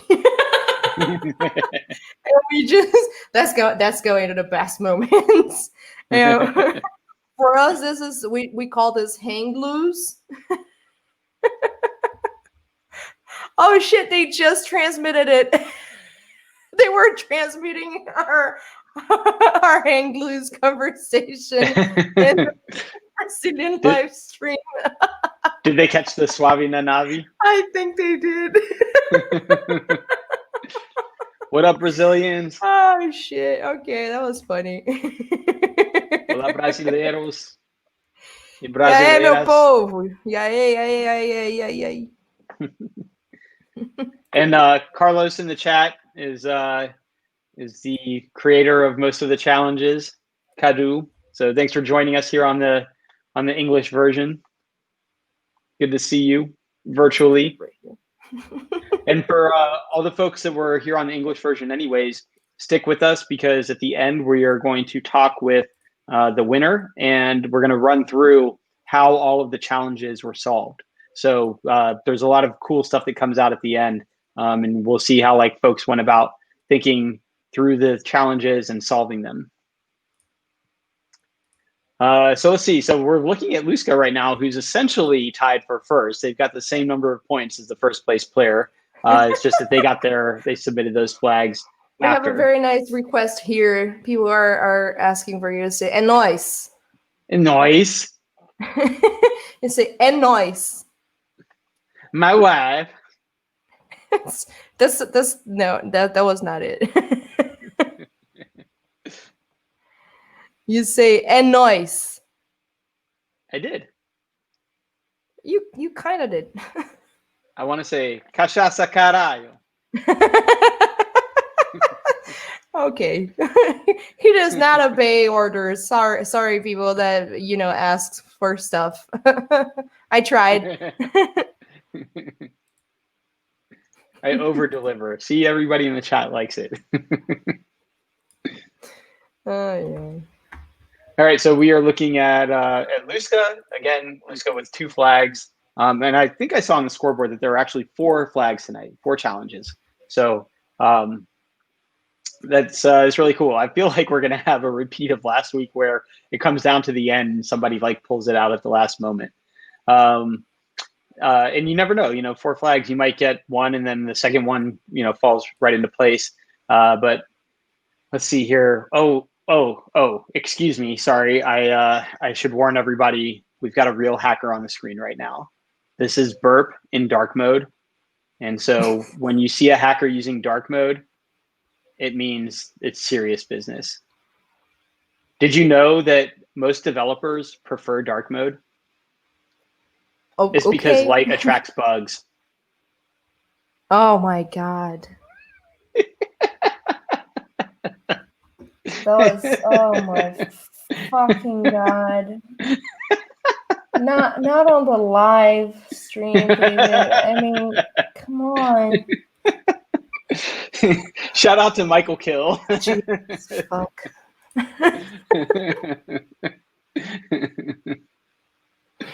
Oh yeah. All right, so I do have one then. Why didn't the police was able to catch the cyber criminal? Did they use some kind of crypto malware that ran somewhere? Ah, man, come on, don't fucking spoil my joke. You had your moment. I hadn't heard it. I didn't know. I just guessed. The cyber criminal was not caught because he ran somewhere. God damn it. I made a reverse engineering challenge for Palo Alto's Labyrinth CTF in 2017. And it was like a crypto locker essentially for routers. But the flag, once you reverse engineered it, the flag was that ransomware ran somewhere. So I was ahead of you by like 3 years on that joke. I cheated. You already ruined my joke. I was fishing for some past moments video right there, and now it's gone. Yeah. Well, I read about a spider that had collected a lot of earnings in bounties. Apparently, the spider was really good at catching bugs. Oh my sweet Lord. I thought, I don't know why I thought the joke moment was already gone. You're married to me now. Yes, I am. Oh boy. I am so lucky. I'm the luckiest girl alive. All right, let's see what Luska's got going on here. Luska's got a bunch of base 64 stuff. Also, what is this Wade 1.php? I guess that must be like a remote shell where these are like Wade's PHP payloads. But always fun when you play CTF and you see like other payloads from other hackers on the box that you're on. So I don't know. That looks like It looks like they're in their own system. Maybe that was just a directory listing with Wade's stuff. I don't know. But always fun. I had a friend who would play CTF, and there was a web shell called C99 that a lot of people used at the time. And so my friend used C99 all over the place. But my friend had a copy of C99 that was translated to Arabic. So if you found his C99 web shell, you could load it up, but none of it was in English. So you wouldn't know, like, unless you knew C99 in and out, you wouldn't know what any of the buttons were or like how to use it. And so people could find his payloads, but then they wouldn't be able to use them. They'd have to they'd have to like put their own payloads in place, which I always appreciated. Let's check on somebody else. Let's go look at the scoreboard real quick. I'm just curious if the scoreboard's changed at all. All right. Scoreboard again for folks on the chat or folks that are joining us. UHC is an Ultimate Hacking Championship .seg, like the first segment of the word segment, .br. And so yeah. Ooh, Mateer putting C99 on the box during the live pen test. Did you have the like Hackers the movie moment where you're like, oh wow, another hacker? when Dade runs into Kate. That's always like my worst nightmare, is like doing a red team operation or spend all night fighting acid burn. Yeah, your pen test goes from like being offense to like all of a sudden becoming defense and like investigating the incident. It's been like my worst nightmare of like doing a red team op or pen test, and now all of a sudden I'm the like IR person where I've found an intrusion. So fortunately I've never had that, but I've definitely had CTF experiences where I get on a box and I see, other people's payloads, which is always really fun. Let's see. I am looking at, who am I watching? Oh, we're watching Luzca. Okay. So I saw that Luzca had one of the flags up there, and I think that was the second flag that they had already pulled. So let's see. Why don't we go take a look at Alfonso? I seriously, I want to catch. Actually, let's take a look at Wade. Nobody's looking at Wade right now. And Wade's in first place, if I recall correctly. Yes, he is, with 250 points. So Wade has one of the staple hacking tools up, Burp Suite. It's pretty much like, I don't know, if it was me and you gave me a budget to spend money on one tool, I'd probably spend it on Burp Suite, I think. It's got a lot of functions, really useful for doing web app stuff. So let's see, Wade is looking up reverse shells.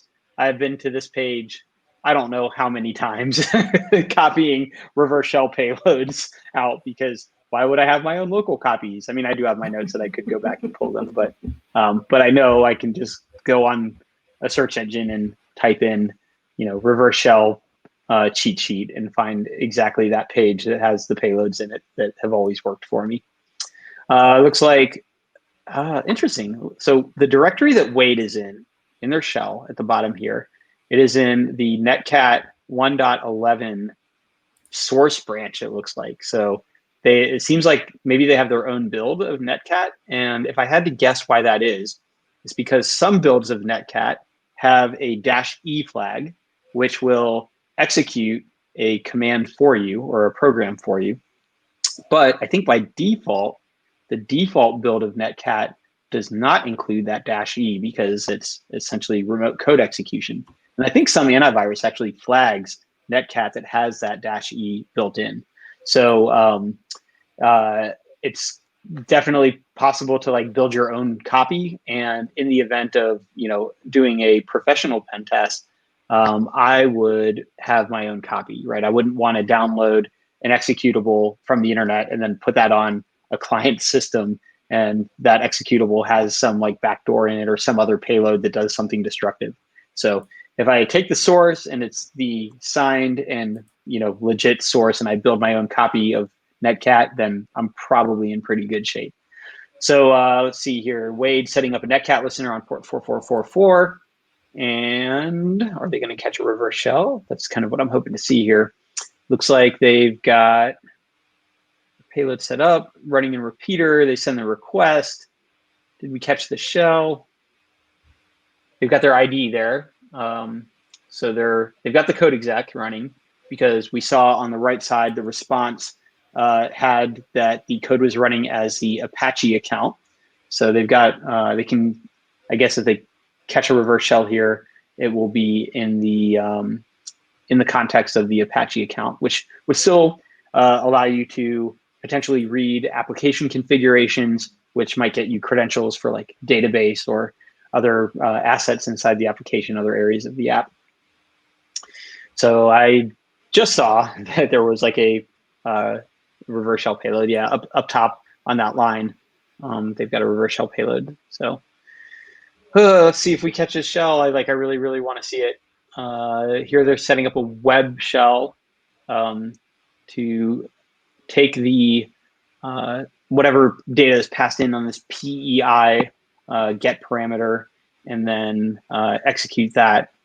So let's see what we get. Get a shell, get a shell, get a shell. Fingers crossed for shells. Get a Building shell. out. Get a shell. Shell. Get a shell. Get a shell. Get a shell. Sorry.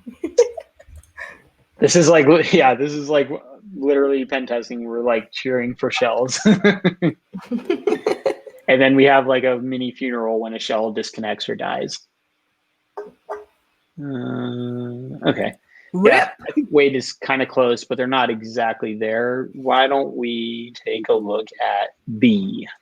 Just let me ask here, staff, because we do have a staff. We have Isa on our backstage, and Isa, if you know, do we have like 3 or 4 flags tonight?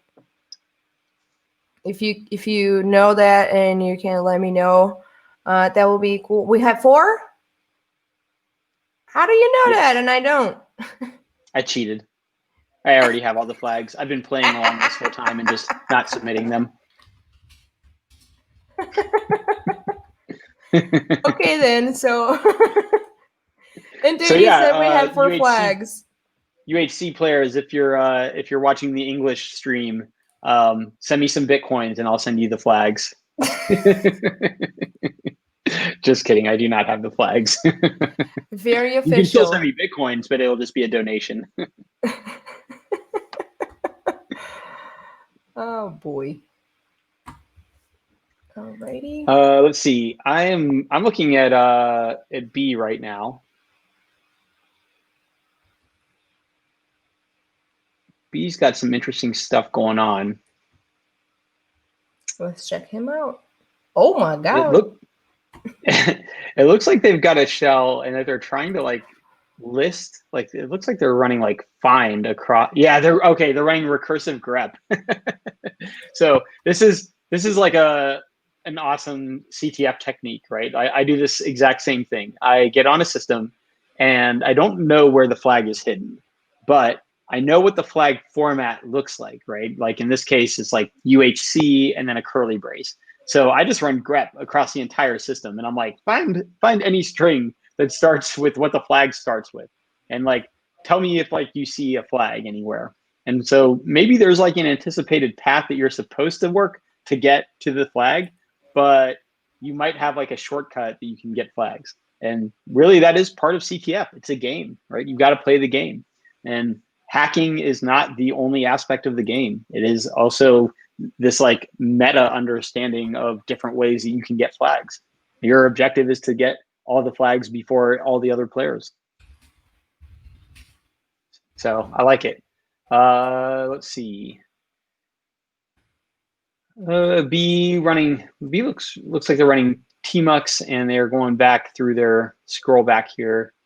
So yeah, you see RG I assert is recursive grep, and then they were looking for UHC with the spaces, which is also like a fun trick to try to thwart that approach of recursively grepping across the entire file system. You could also like base64 encode the flag or something like that, right? Some way that operation can be reversed to get the UHC prefix. And so if you're grepping for UHC across all the files, you wouldn't find the base encoding flag, but you might, as an example, if you got to the file where the flag was supposed to be, it could say like, congrats, you found the flag, just decode this string. And then it's got, a base 64 encoded string. You decode it, you get the flag. Cool. You have achieved the flag. You got to that point the right way, but you're not going to find it by taking shortcuts and just searching for the UHC string across the entire system.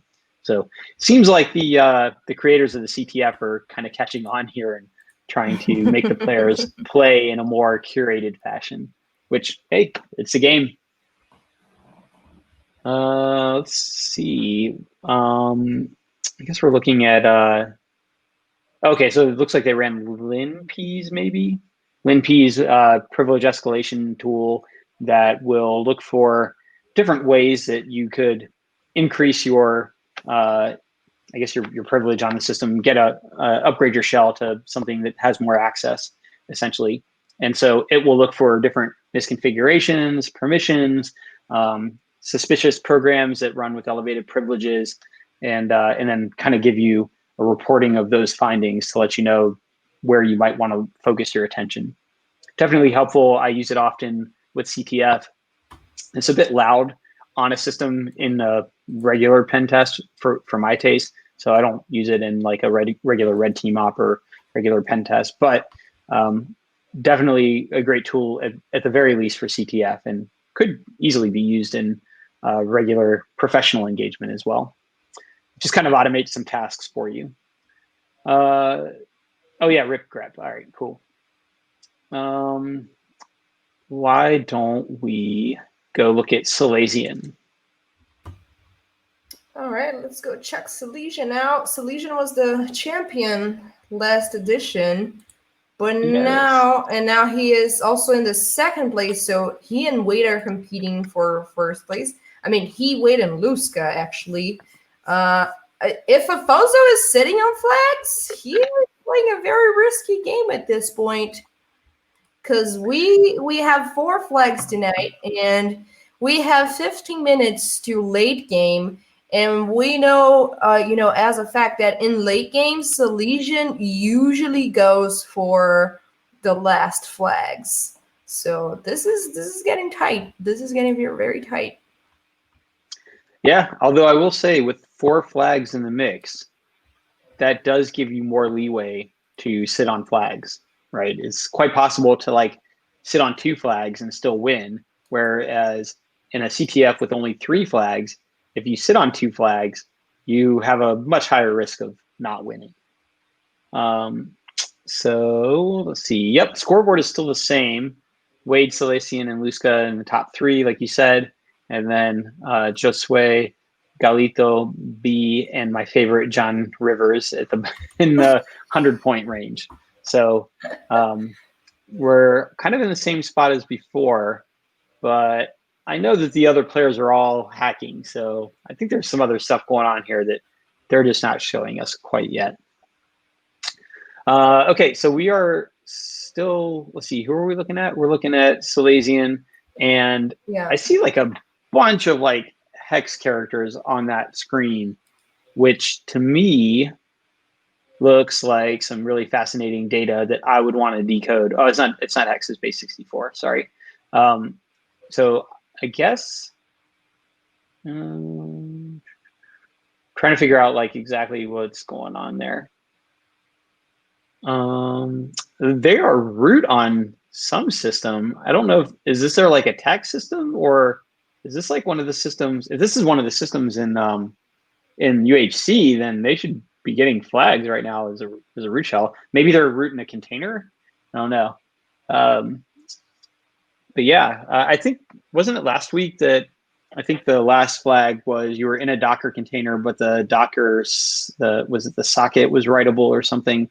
And so there was a breakout that Silesian did to end up getting that final flag to win. But yeah, so let's see. Silesian, checking out some source code here. Looks like a standard file upload in PHP. And got it, okay. So I think this is maybe their shell, a web shell where they are setting up an upload form so that they can upload files onto the box. Because I have been there before where I've got to do encoding going back and forth between the systems and encoding a payload, submitting the payload, getting the results as an encoded payload, decoding the results to see what's going on. It's like 5 steps too many. I really just want to run commands in the shell and have everything work nicely. So yeah, I'm like really curious about this. What is this shell that they're in? And my stream is not updating now, so I think I need to bail out of watching Salazian's screen. So yeah, so they got a base 64 encoded string. They echo it to standard out, pipe it, and then I guess that's probably their upload shell or their upload web shell upload PHP file that they had. Yep, there it is. So now Salazian should be able to just point and click, upload whatever files they want onto the system. So MSQL to MySQL, AirCrackNG. Can't imagine running AirCrackNG in the cloud. If there were any Wi-Fi signals nearby, I would be really curious to know what was going on. So yeah, okay. So it looks like maybe they're uploading a MySQL binary. I don't know. Let's see. Why don't we take a look at Kawe? Kawe, I am very suspicious of because they are not on the scoreboard and we're coming up on the final hour. All right, let's go for him. Kawe, where is him? He's in room 6.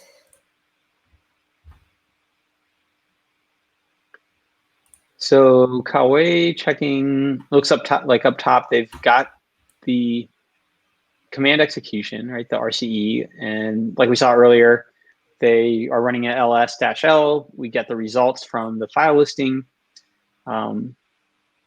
So I think Kawe may be just working right now to figure out what to do, with this RCE. And, like I said, everybody's got different specialties. If you put me on the web app challenges, I probably would not fare as well. I probably would not be on the scoreboard right now.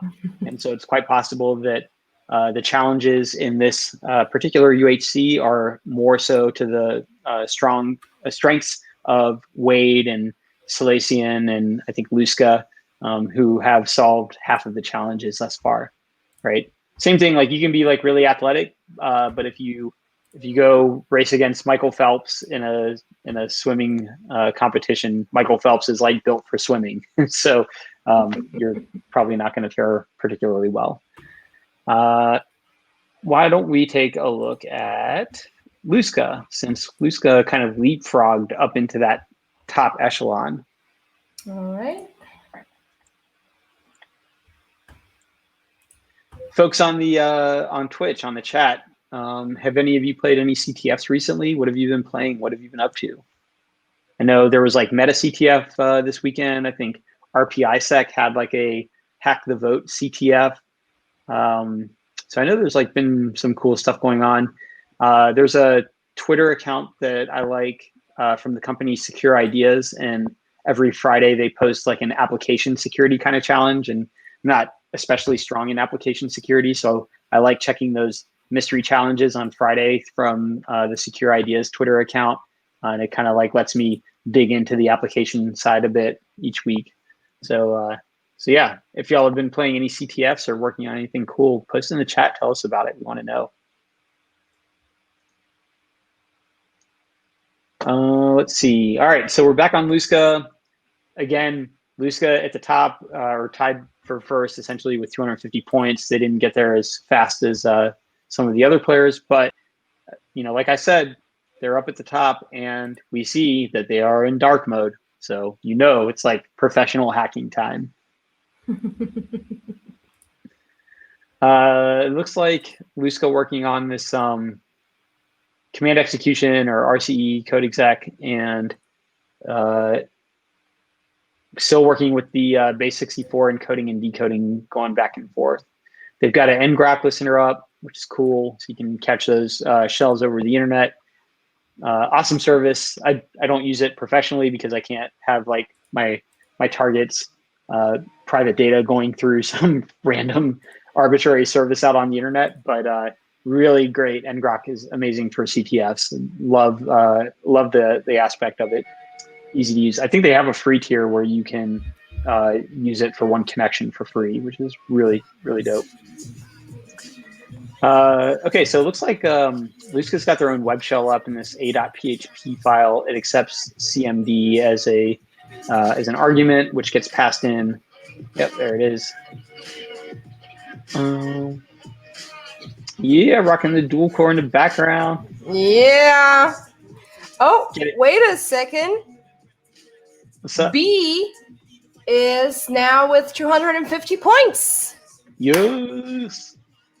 So we have one more player in our scoreboard, and now the race is getting very serious. We are approaching late game, and we have 4 people leading the scoreboard with 250 points, and the 4 of them are, experienced in UHC. So Legion is the last edition winner, and he is in second, competing with Wade that got the 250 point first. So this is gonna be interesting. This last hour is gonna be bloody, I guess. Has Wade won any of the Sunday night editions? I don't remember. I would bet so. I don't remember since when I'm narrating the championship, which is, less time than you. So if you did, you would know, I guess. Yeah, I don't think Wade has won any of the ones that I've narrated. But maybe some of the earlier ones, it's quite possible. What about like Luzca and B? I think, did you say B had won in the past? Yes. And how about Luzca? I honestly don't know. I'm sorry. I only know the ones that I've been narrating. Oh, no worries. All good. So yeah, we see B loading up these requests in Repeater, and I think I didn't catch exactly. Okay, they're looking at this a.php file. Yep. So they're just verifying that the code that they have in the PHP file is accurate. And I think it's being URL encoded when it's shipped back, but no big deal there, probably. Oh man, this going back and forth with the base 64 encoding, I feel so bad for these CTF players. All right, why don't we check on Alfonso? Just always all so right. Suspicious of Alfonso. As we should. Yes. All right, let's go to Alfonso.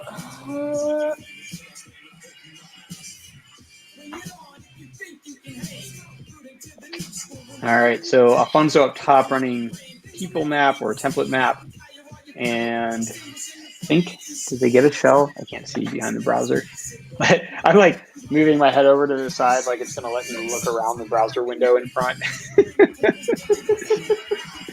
Show me your shell.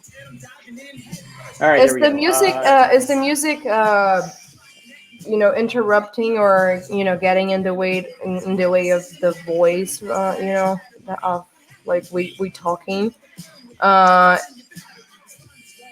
You can. It's cool. It's cool with me. I only hear it very low in the background. Folks in the chat, if the music's too loud for you, please let us know. Yeah, just let us know, please. Then I can turn it down or change the volume. Let's see. All right, Alfonso loading up Metasploit. Pretty much like the the core anchor of most hackers and pen testers toolkit. Always amazing. What's up? Kawhi got the mid flag, and it's also now with 250 points. So we have 5 players with 250 points running towards the last 2 flags. and we are just about to enter late game.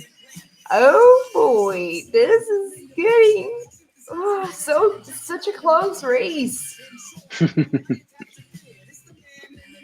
Yeah, it's you never know what's going to happen, and I think it's really fascinating, especially that Luska, Kawe, and B went from not having any points immediately up to 250.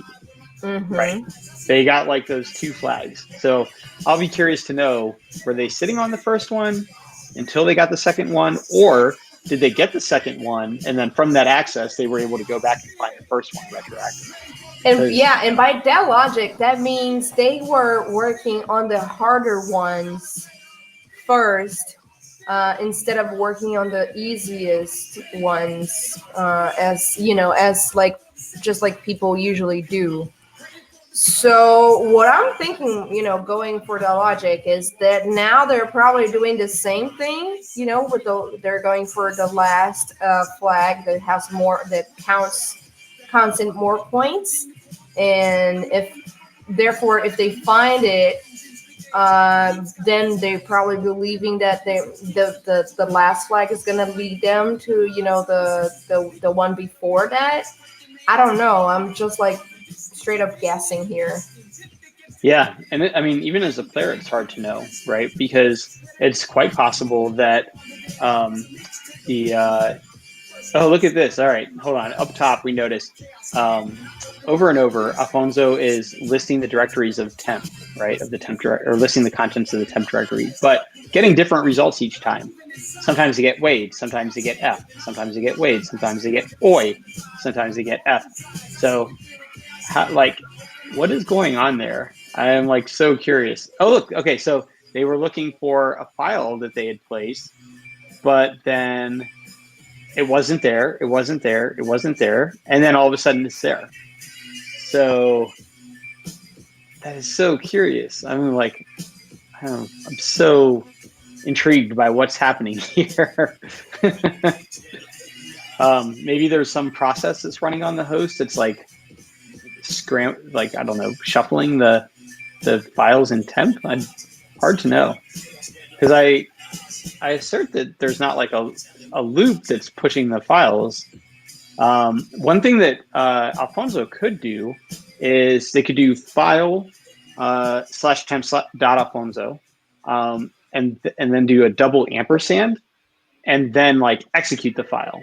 And so basically, see, all right, so the file appears, but then it disappears.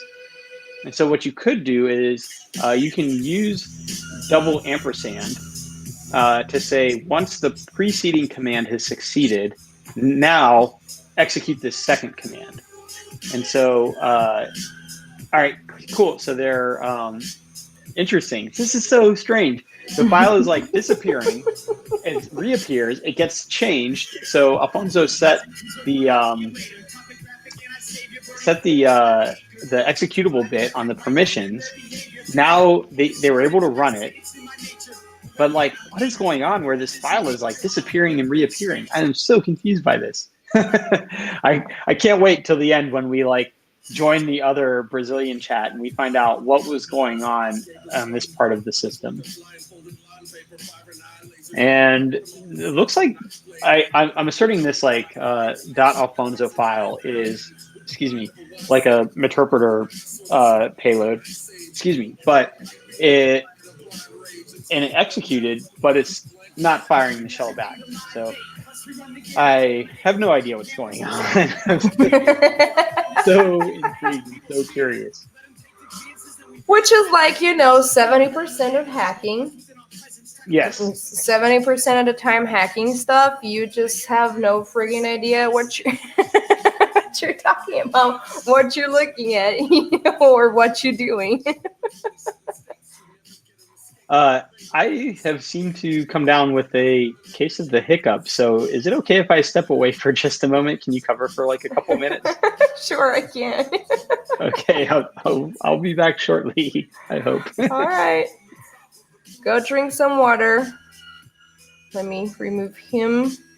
All right, so while we look here at some pretty terminals and whatever is going on the screen, you might have noticed I am not a technical person because Int80 is the one, doing all the technical narrations while I'm just here controlling the screens and adding a few comments here and there.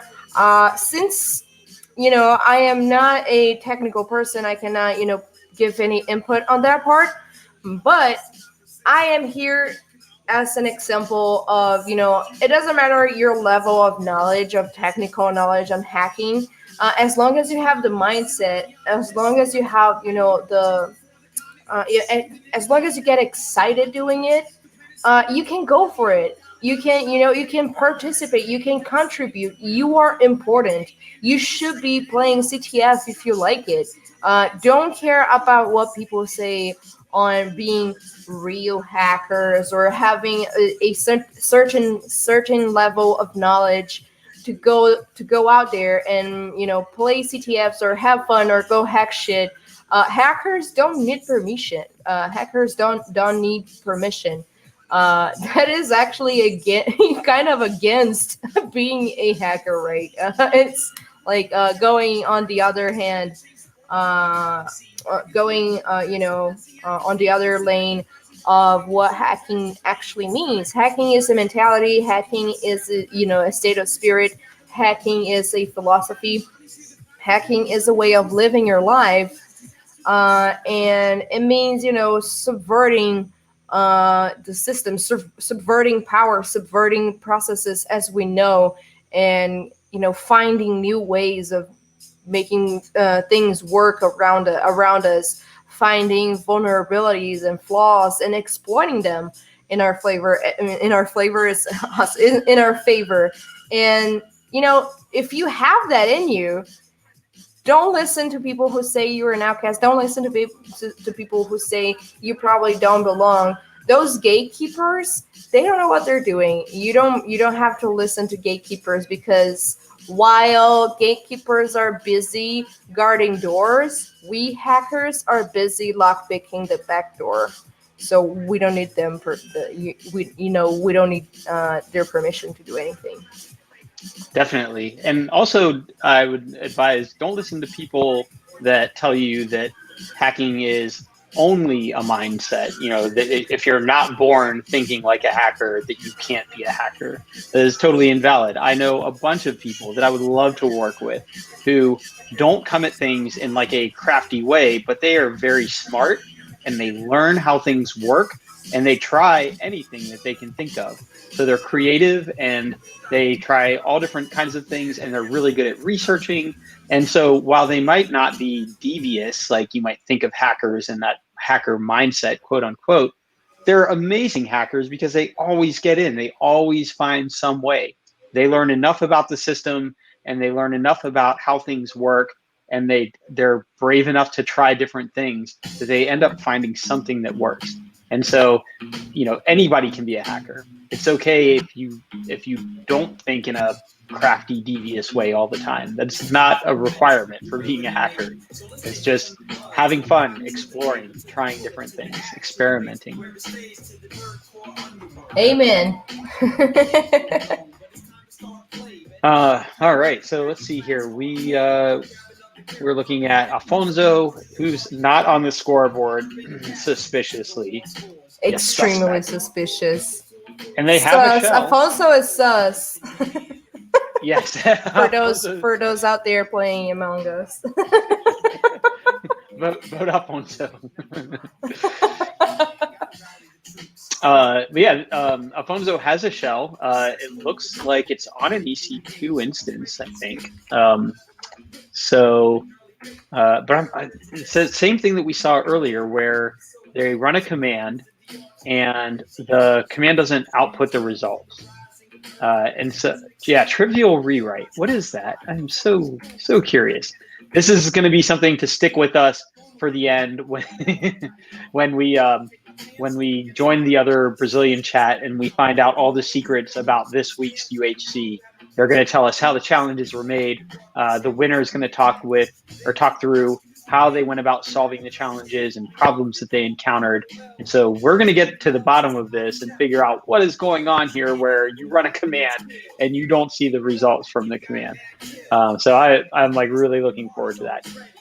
So yeah, here we've got the base64 encoded string. It looks like it is the output or it is the contents of the etc password file.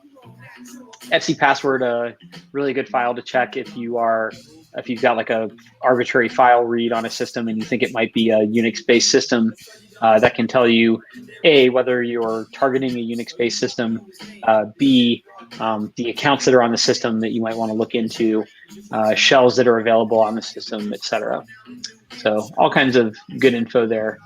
I was playing Hack the Box earlier, and I had a file, what I thought was a file read on a Windows system, and so I tried to read the host file, and then I got an access denied error, and it was because it was not a file read that I had, it was a file write, and so the host file was protected.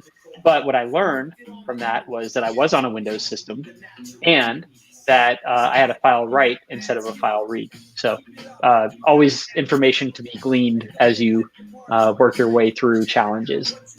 And so just because something doesn't pan out the way that you're expecting doesn't mean that there's still not valuable information to be had there.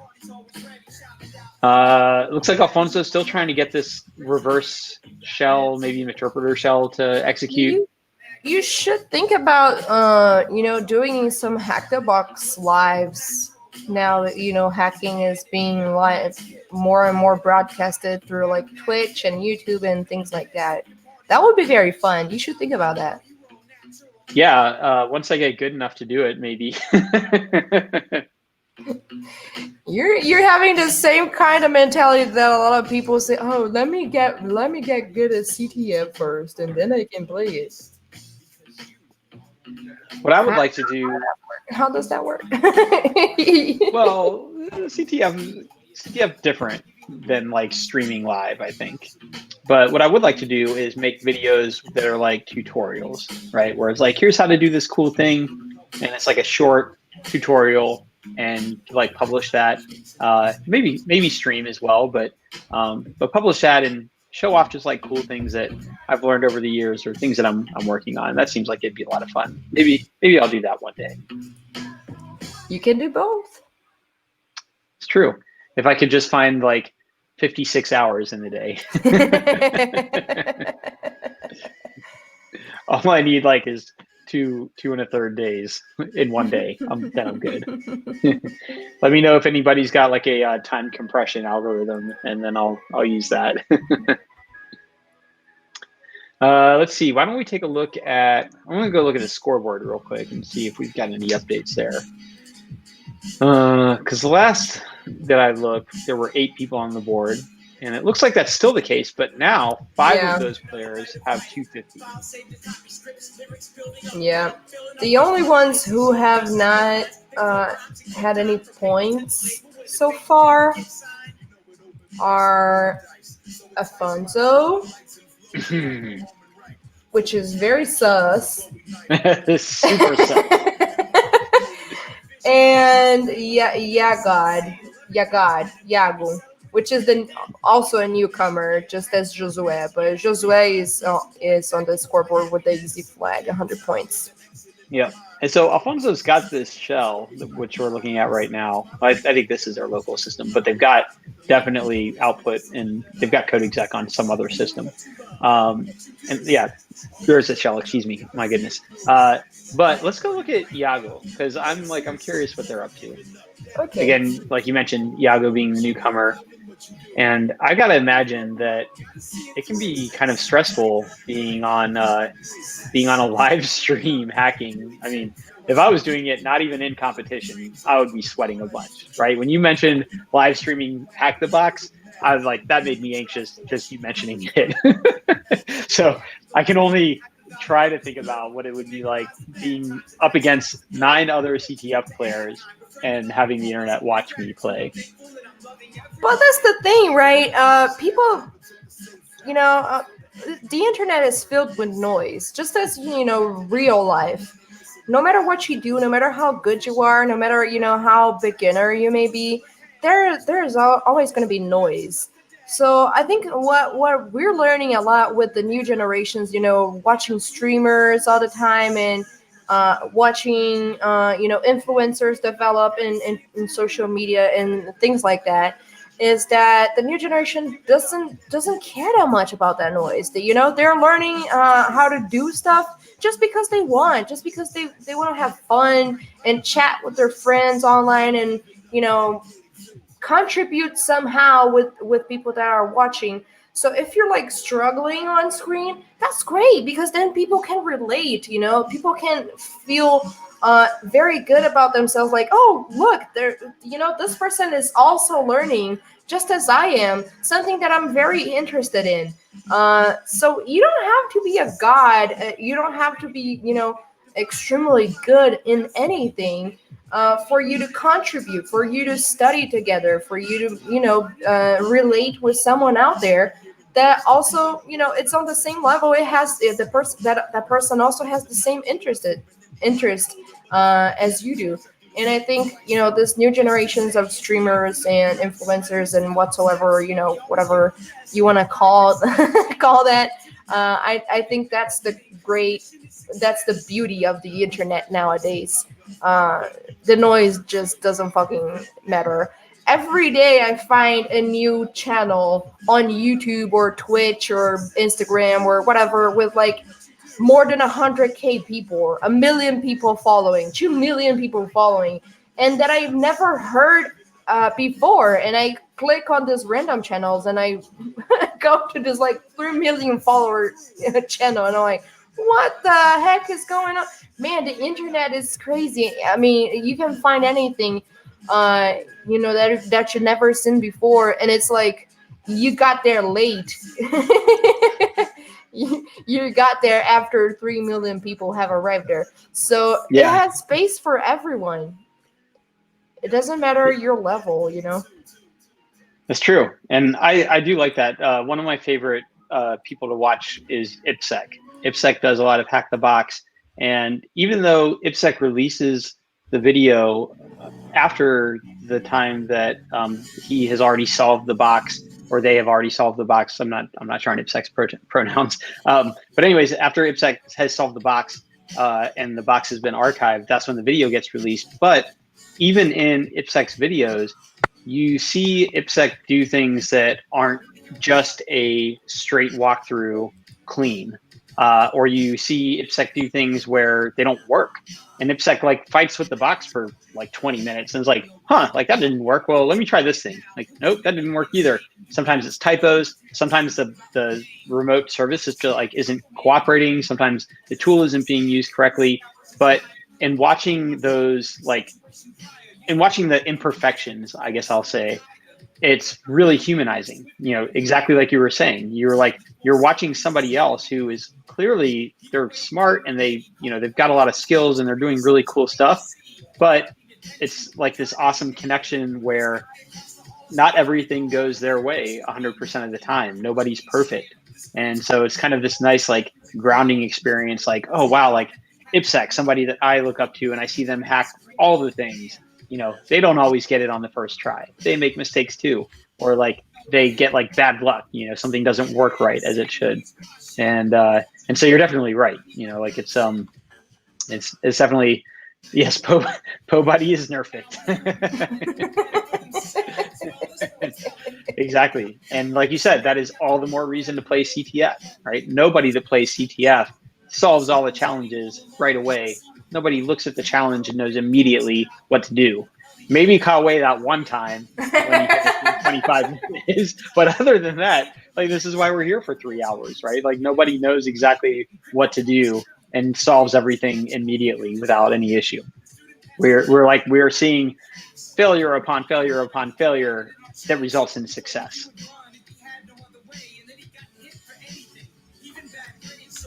All right. Yeah, so let's see. I was looking at Galito. Do you want to take a look at Galito with me? Sure.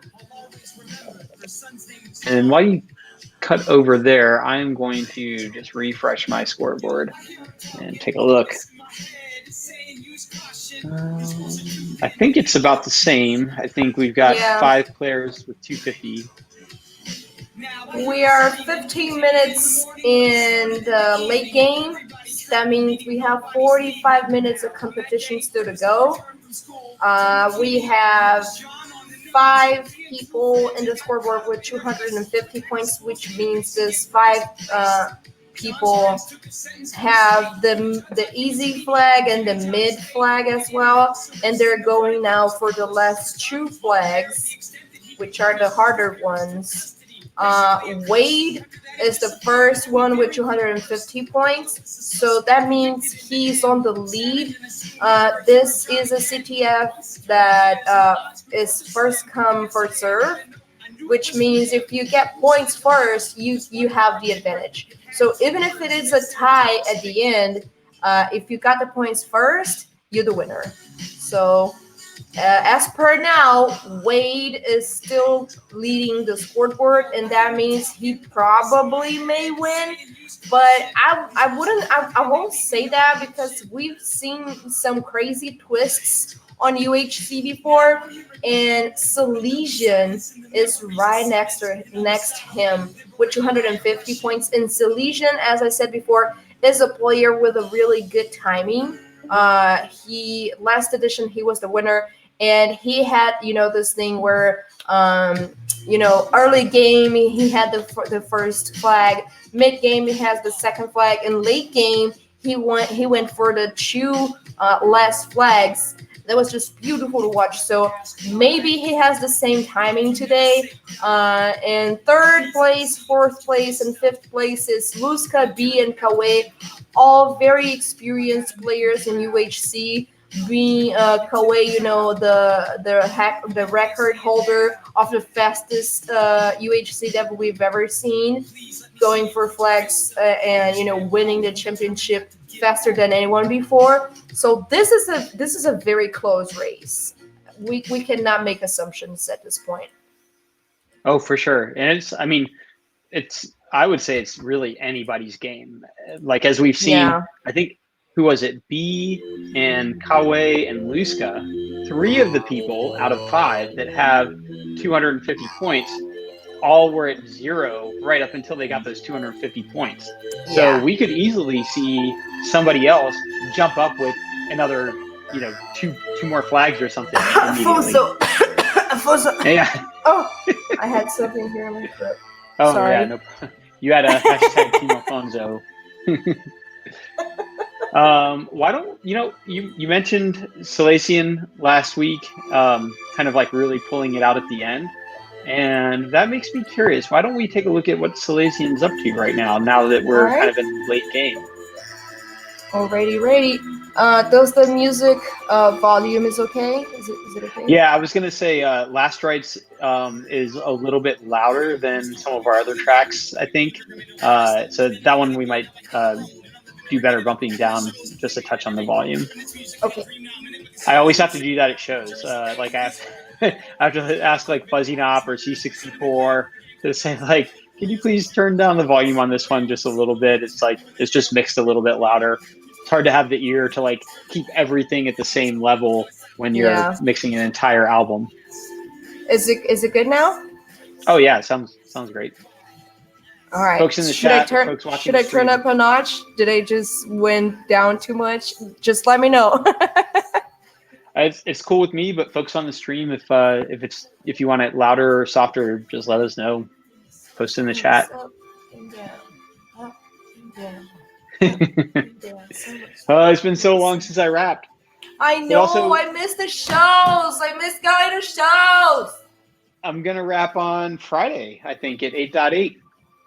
Oh yeah, that's right. So for y'all that don't know, 8.8 is a huge Chilean hacking conference. 8.8 is how they say in Spanish.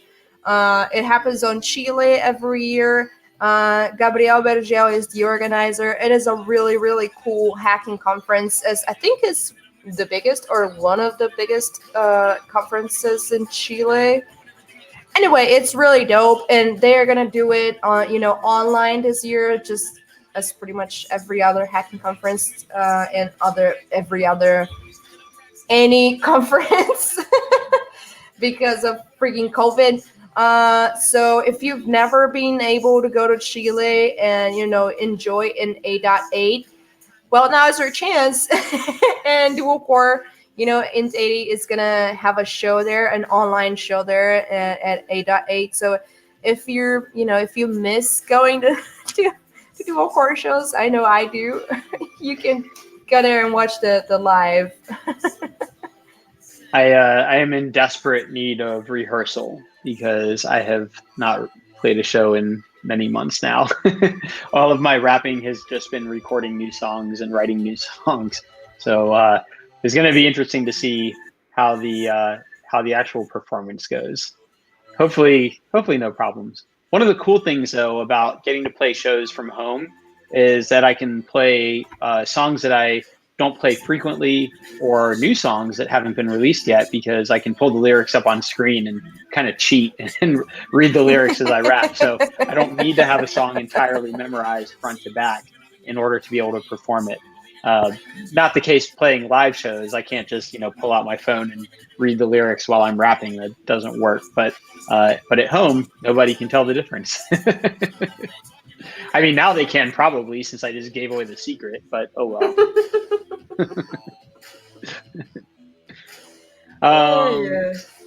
So let's see. We are watching Salacian, and I think they're trying to get this shell on port 2222. My stream on my other monitor froze, so let me see if I can reset that. But yeah, as we mentioned before, Salacian really had an awesome finish last week. And since we're coming up on the end here with just under 40 minutes left to play, and like high anticipation of what Salacian is going to pull off here. Why don't we skip over to B, since it looks like Salacian is doing some regular hacker work, aka looking things up online. All right, let's go check B out. Yeah, and so one of the things that I noticed with Salacian was they were looking for a particular file under temp. And we saw Alfonso, I think it was, doing this earlier. And so I think that the players are like slowly realizing that something's not quite right.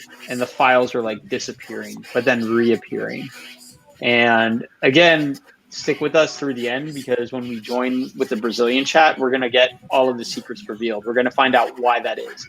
Marina and I don't know. We don't know anything about the challenges week to week. We literally just like start broadcasting. I'm not even technical. You say that, but you pick locks and you break into places. So that's not technical work. Picking locks is. I mean, when I say technical, I mean, in front of a computer with a keyboard in your hands. Right, like crafting phishing pretexts and getting people to log into web pages so you can get their credentials. That's not technical. How would you call them? How would you title the differences? I would say that you're a hacker, and that everyone else, like people playing CTF, that they're hackers. I know, but I want you understood what I asked. I know what you mean. I know what you mean when you say not technical. You're not debugging executables to write ODay exploits. I also don't do that. I'm not a shell hacker. I hack other stuff. Right. Yeah, that's fair. You don't live on the command line, or you don't live in the terminal, you don't live in a shell. Yes. All right. So B, looking up stuff as all hackers do. Yeah, here we go. All right. So I don't know what this is. File upload. Maybe this is like TPL map. I'm not sure. MySQL dump replacement. What is this? I want to know what this is. Let's see. They've got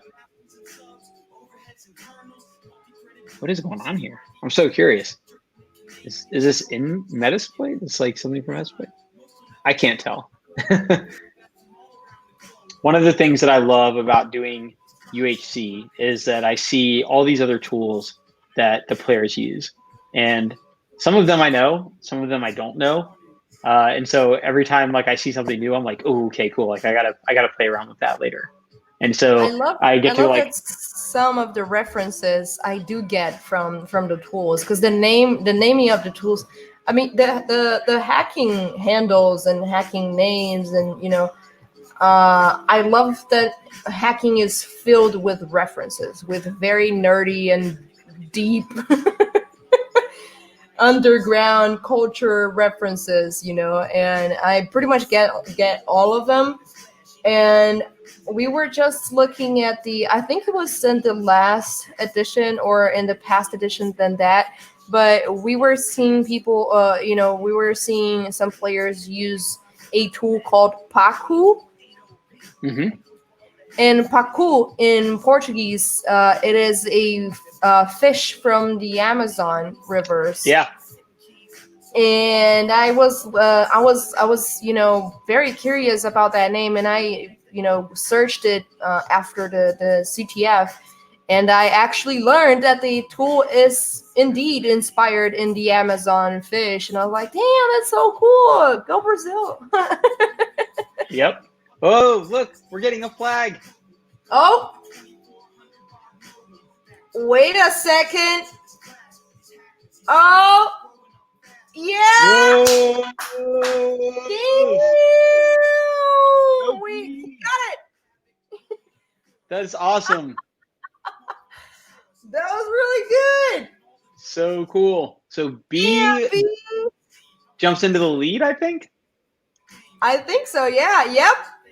450 points. B is leading the scoreboard. Wow, that was cool. Yes. You see, that's what we said. It's anyone's game. It's so hard to predict. Even though Wade has been leading the scoreboard so far, B now takes the lead.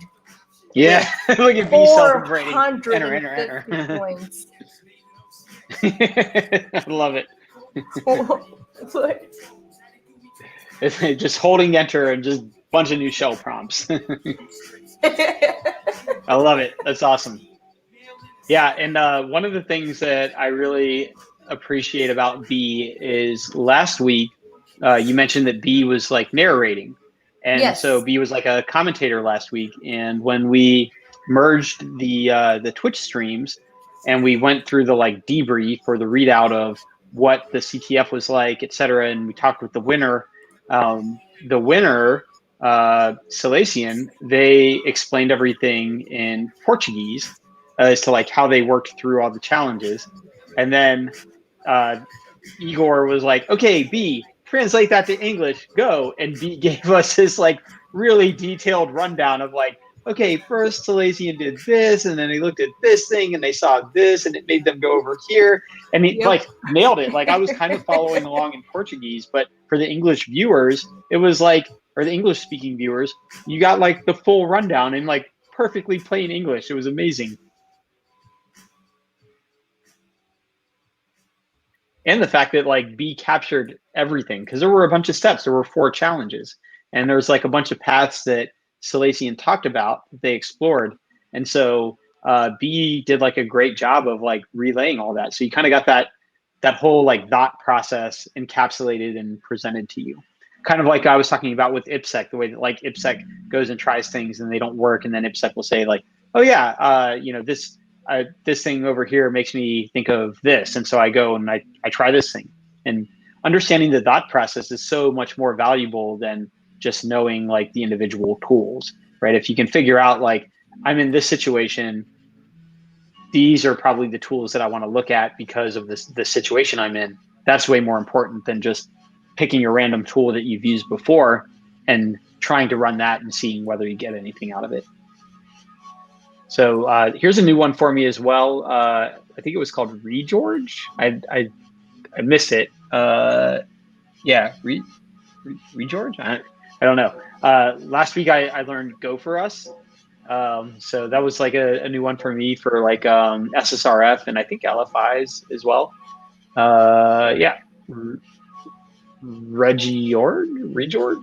I don't know how it's pronounced, but anyways, new tool that I get to look at and play with. So I'm excited for that. Excuse me. Let's see. We have officially entered the last 30 minutes of competition, with B taking the lead with 450 points. Now B is going for the last flag of the competition, which is the hardest one in this last 30 minutes of late game here. And Wade is right after him. And then Salesian and Lusca and Kawe with 250 points. Josué Galito and João Ribeiro are each with 100 points. Man, if anyone's sitting on flags, Afonso. Now is the time. Now is the time. I mean, it is now very risky. B is a very high level player, and he already has 3 flags. So, it's like the last 30 minutes of competition.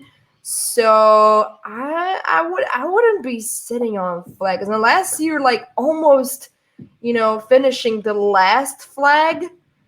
I don't see any benefits on sitting on flags at this point. Ooh, this looks really cool.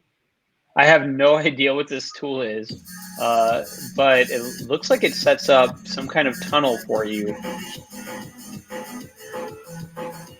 So curious. Like I'm on the edge of my seat watching how this last flag plays out.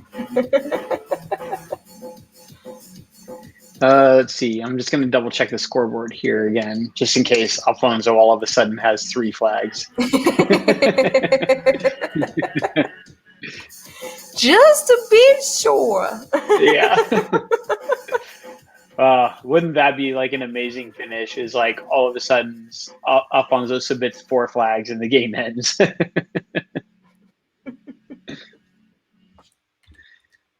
I love it too, because I bet like Alfonso doesn't always do that, but now has this reputation. Whereas like, guys, no, I had to go to the bathroom, Poor thing. Maybe he's just like struggling, He just wants to take his time and, have a little bit of fun in the CTF instead of running around. We keep pushing him. Sorry, Alfonso. We love you. We just don't trust you.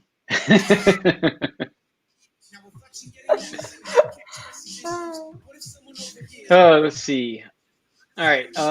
We haven't checked on Wade for a while. Why don't we see if Wade's up to anything? Because Wade was the first one to get those first 2 challenges done.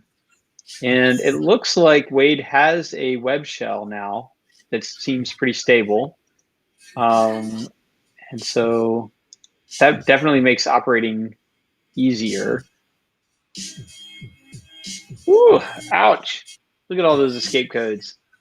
I guess my guess is they ran LinPeas, and LinPeas will give you like a really cool colorized output in the terminal. So you get like a nice breakdown of like, things that are like highlighted a certain way are high priority, something that's likely to be vulnerable that you should go look at.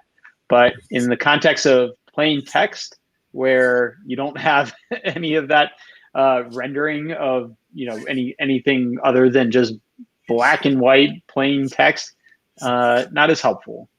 I think there's a flag you can pass to LinPeas for that. Maybe not. I know there's like a stealthy flag, I think, but anyways. So yeah, it looks like Wade is just looking for a way to elevate their privileges and get additional access here.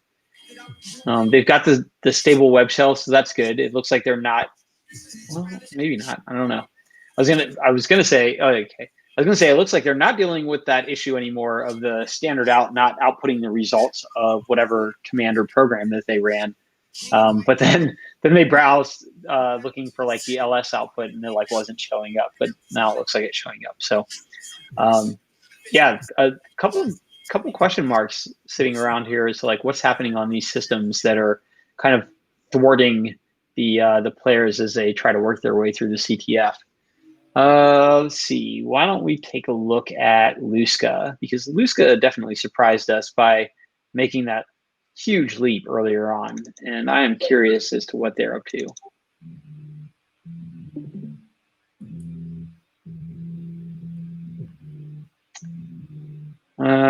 I just briefly caught what looked like maybe ifconfig output listing the details about the interfaces on the system. They're also looking at this app, Rejorg.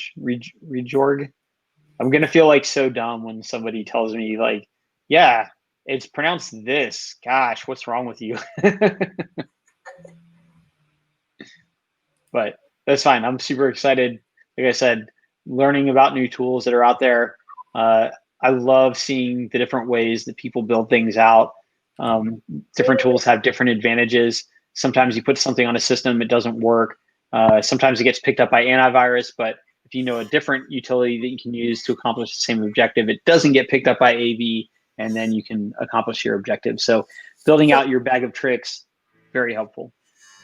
Galito scored points now. He is also with 250 points now. He got the mid flag, joining all the other players in the final race to beat B or just to watch him win. Or Salacian. I mean, who knows? But yes, B in the lead with 450. Wade, Salacian, Luzca, Kawe, Galito, all with 250, having solved 2 of the 4 challenges. And our newcomer, Josue, at 100 points, along with João Ribeiro. João. Perfect. What? I'm Brazilian, of course. Perfect. Starting to rub it in you. Rub off on you. Rub off on you. But yeah, definitely. My Portuguese super rusty now. That's why I pronounce it like João. Wow. All right, let's see. You're looking at Galito. I always want to check on Alfonso, but you know, Alfonso hasn't even posted anything. Let's take a look at Salacian.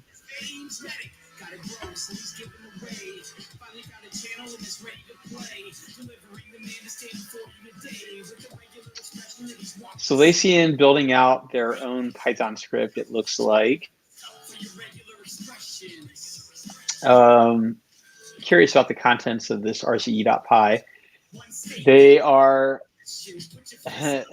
oh, nice. They are looking for the phrase password in any files on the system, but kind of doing it in an inefficient way.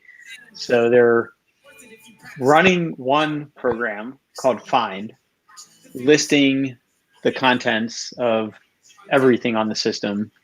And then for everything that's listed, they're running a grep against that. It would be way more efficient to just run grep-r across the entire system. And then you can do things like -I to not look at executable files or like binary files, I should say. Anyways, some optimizations there. Anyways, going back, Salacian online, doing the searches, looking at Jorg again. So it says something about Reda. I don't know Reda either, but I guess this is a like rewrite or improvement, the successor to Reda. Let's see here. So yeah, I guess they're trying to set up like stable tunnels or something. Zero Lights, thanks, appreciate it. I'm sorry that my commentary is not super accurate right now, and I'm just kind of speculating as to what's going on. I know that if I were in this position and I needed just like in the case of B, for example, if I needed just the a root shell to get the root flag, I would definitely be looking at privilege escalation methods. Salacian, I think, is trying to establish a more stable shell that is going to be easier to operate within. I don't know. Let's stay on Salacian for just another minute because I want to see how this all pans out. Again, like I'm unfamiliar with this tool, Rejorg. So it looks like maybe it produces an output that will run a more robust reverse shell for you. I don't know. It creates this cat or this tunnel.php file, which you can read the contents of by catting it. And then Salacian's got their upload web page, which we saw them upload previously or put in place previously. So this allows Salacian to upload an arbitrary file onto the remote system. If you upload a PHP file in this case, so tunnel.php, you can then make a direct request to tunnel.php. The PHP code will then be interpreted and executed by the PHP engine that's running within the web server. And I'm just sorry, like I'm probably not explaining it as clearly as possible. I'm just like really excited to see like what's happening. So, like 90% of my attention is focused on like, do they get the shell and like how does it work versus explaining how everything actually works. But yeah, let's see. Okay, so oh, it's not ready. Please check the URL. So I like this. It looks like there's like a sanity check option inside of it, that inside of the tool that allows you to make sure everything is going to work properly. So let's see here. Looks like they're running it. Argument expected something. Nope, not ready. Please check the URL. So yeah, I don't know. Maybe you need to generate a new payload or something, or maybe maybe they request it directly. Oh, you know what? Okay, I have a theory. They're requesting tunnel.php, which they uploaded. The web server saying it's not found, right? The file's not there. I wonder if the uploaded file is going into the temp directory where we saw the players looking for their file that they had previously put in the temp directory and it wasn't showing up. Remember, we would see like Alfonso look for a file, like not there, not there, not there. Now it's there, not there. So maybe when they run this check with Rejorg, it like does the check, the file's not there. Run the check again, file's not there. Maybe you have to keep running the check until the file's there, or maybe just like keep trying to execute it because eventually the file shows up. So, which again, we don't know why. And we definitely are going to learn at the end when we join the Brazilian chat. Oh, this is new. Adminer. I had not seen that before. That looks like it had management of a MySQL database. Databases are great sources for credentials oftentimes. If you can have read access across the database, you can like pull accounts, pull credentials. Sometimes you have to crack, hopefully all the time, crack the passwords. But yeah, really curious to see what happens with this. And also really curious as to what's happening on the back end, why the files are disappearing. It's kind of reminiscent of last week where we had the load balancers in play. And even though the players were able to get their payloads onto systems, they weren't able to necessarily hit that same system which had their payload on it. And so then they couldn't reliably trigger their payload for execution. And I kind of wonder, like, it seems like that's sort of similar to what's happening here on the effect at least, but you're on the same shell connected to the same system. So it's like they took a load balancer and then like localized it to the file system.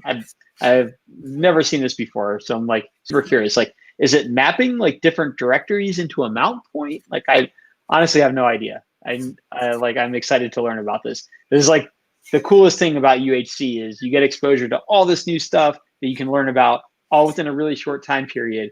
And this is all like, I mean, I spent a bunch of time doing research, but I know none of this stuff.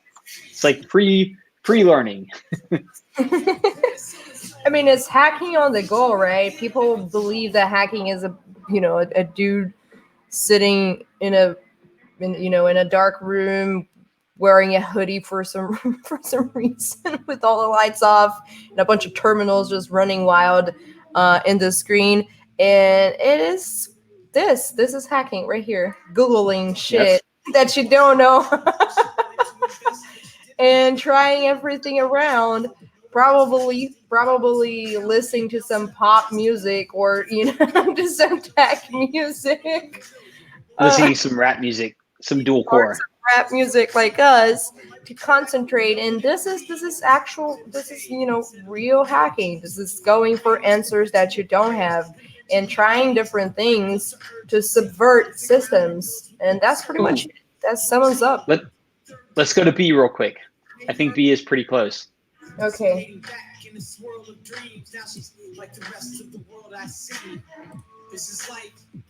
Okay, so B, it looks like they were almost about to be able to do pseudo stuff, except they don't have a TTY.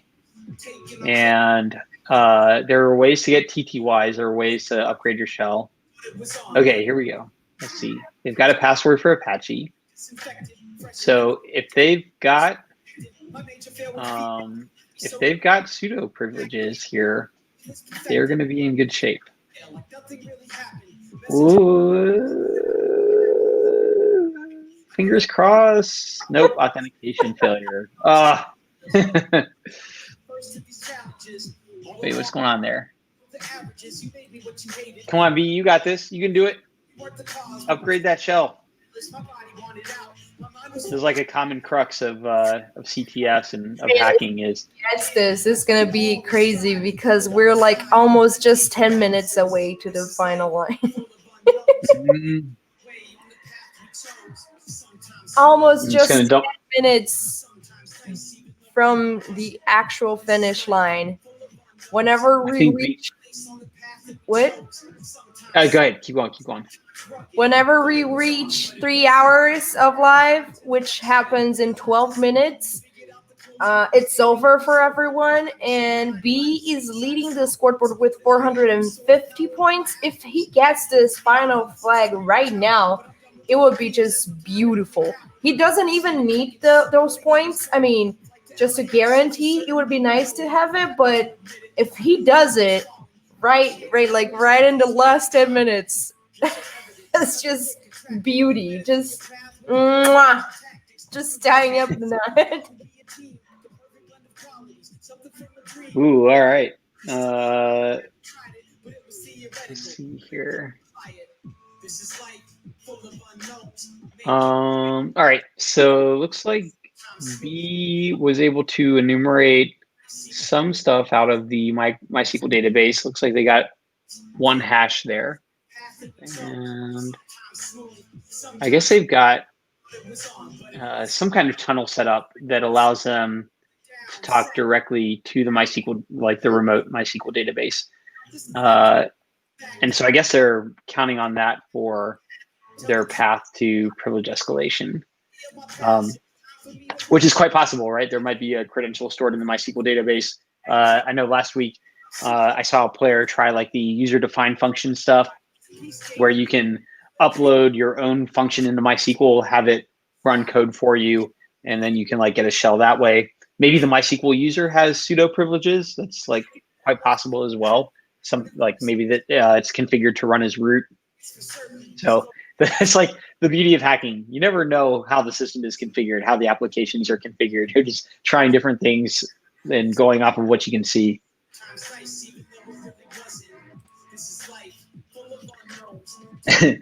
I love the file name is b.php.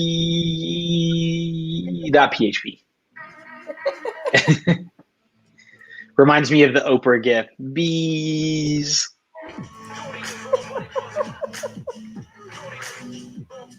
So see, this is what LinPeas is supposed to look like. It's got really cool colorized output. Looks really nice in the terminal, but we saw it in the browser before, the output in the browser, and it was just like a bunch of like control characters and not exactly pleasant to look at in the context of plain text.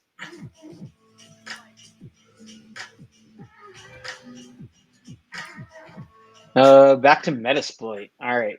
Come on, B, you got this. Like 9 minutes and counting. Get that root flag. Oh my God, 9 minutes to the end of the CTF. Coming down to the wire. Oh boy, and I think he's close. I mean,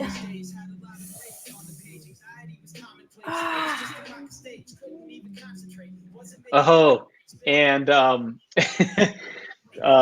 UHC has done something that I have done in the past with CTFs. They have disabled the scoreboard. So that means minutes. Yeah, that is just excruciating. The players can still submit flags, but they cannot see who has what score. So it's quite possible that somebody at least has caught up to B. But I think if somebody got the last flag, then they would just end the competition, and then that would be the end of it. So at worst, the final 10 minutes that the scoreboard is down, if anyone's sitting on flag, now is kind of the only moment that it makes sense, to have that strategy to sit on flags till the end, because then you didn't have you didn't put the same pressure on your on the other players, on the other challengers, and now you can just come from the shadows and actually snatch the cash prize at the end by just staying silent and sitting on your flags. We've seen it happen before. It's just I don't know. I don't know if that's gonna be the case, because B is almost finishing it. He's almost submitting the last big hard flag. So oh boy. But Salesian is also like it was looking pretty good. And Alfonso, we know Alfonso sits in a bunch of flags. Kawe is also playing, and he's a very strong competitor. So, I just don't know. Yeah, hard to say. I'm watching Salesian right now, and they are running LinPeas as well, looking for privilege escalation methods. So that could be a good indicator that Salesian might have that third flag, and they're also hunting that last root flag, as is B. But yeah, wouldn't that be an amazing finish if the scoreboard gets disabled? Alfonso with 0 points going into the scoreboard turning off, dumps all 4 flags, and then the scoreboard reveals and Alfonso wins without having scored any points during the competition. Oh, that would be just hilarious.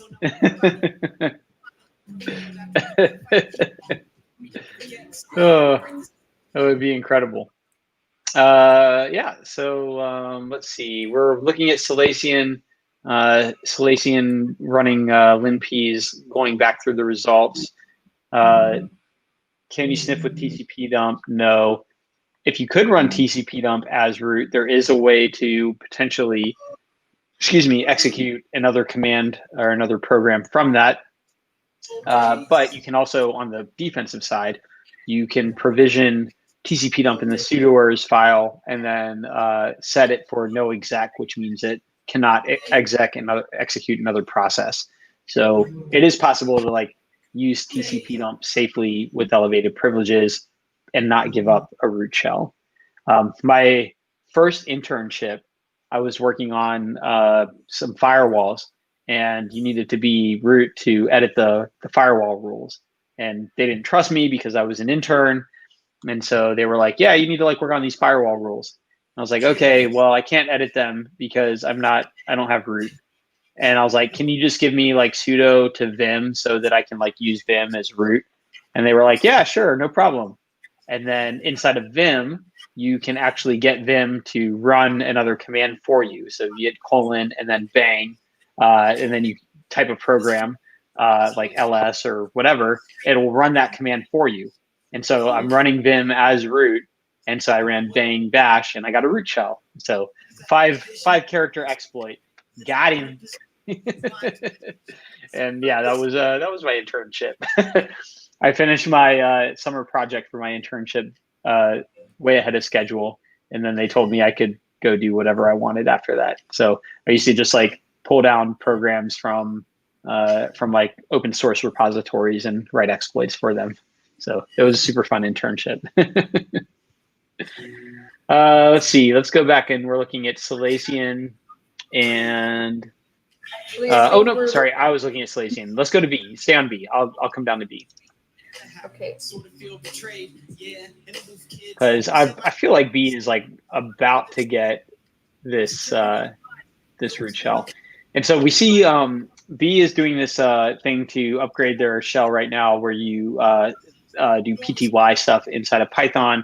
And it's kind of like a pseudo terminal essentially, but it allows you to have more features available to you in a reverse shell. It doesn't get you tab completion as an example, but it will make the shell behave more nicely.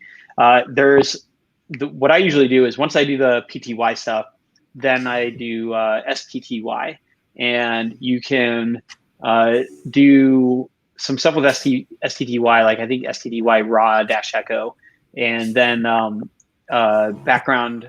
Maybe you have to background the shell first, but anyways, STTY, and then you can do a reset, and your shell will like come back fully featured. Like you'll have full TTY, you can do tab completion, and everything's nice, and it's almost like you would SSH into the box. Not encrypted, obviously, but still like way easier to use. Last 3 minutes. Count down now. 3 last minutes. Come on, B. Let's go. B trying to make this thing happen. He was writing in the screen. I wasn't able to get the shell. I took I took too long. You can still get it. 3 minutes. 3 minutes, y'all. 2 minutes now. All right. So Marina, predictions. Who do you think is going to finish at the top here? I don't know. I wanna risk saying that B still on the lead, and B got it with 450 points, because I don't think he's gonna get that last flag in like 2 minutes. I also think the same. I think that B is going to come out on top. I don't think we're going to see anybody leapfrog their way up to that first position. Yeah. But why don't we check on Afonso just to see, just to be sure. Just to be sure he's not right there submitting all the 4 flags. Yeah. It'd be hilarious is like we go and look at Afonso's screen and he like submits the root flag, but then none of the other flags are filled in.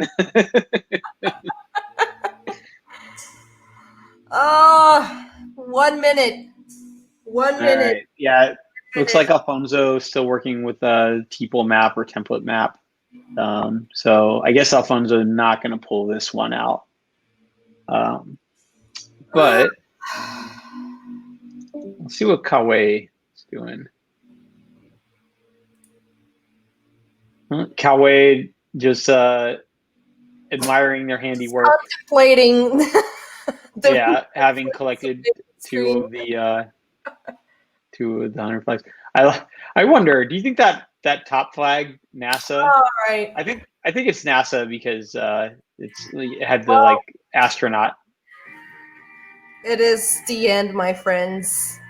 We have reached the final moments, the final minutes of UHC, and I do believe B One, I do not know. We're gonna have to go to the Brazilian live to know for sure. They do have the answers, so we're gonna go there. We're gonna raid everyone that is here on our channel to their Twitch channel. So don't worry if don't worry about going to their channel manually. But if you want to, it's just hacking esports, just like the one that you are now, but without the ENG at the end. So we're now going to the Brazilian live to meet with our Brazilian fellows and to interview the winner of tonight's CTF. And you don't have to worry about the English part. We're gonna do a like bilingual crazy weird thing where at some point we're gonna translate to both languages, to English and to Portuguese. So we invite you to join us there at the stream, and we'll see you there. All right. Yep. Stick with us. All answers will be revealed. Yeah. We'll see you in the other channel.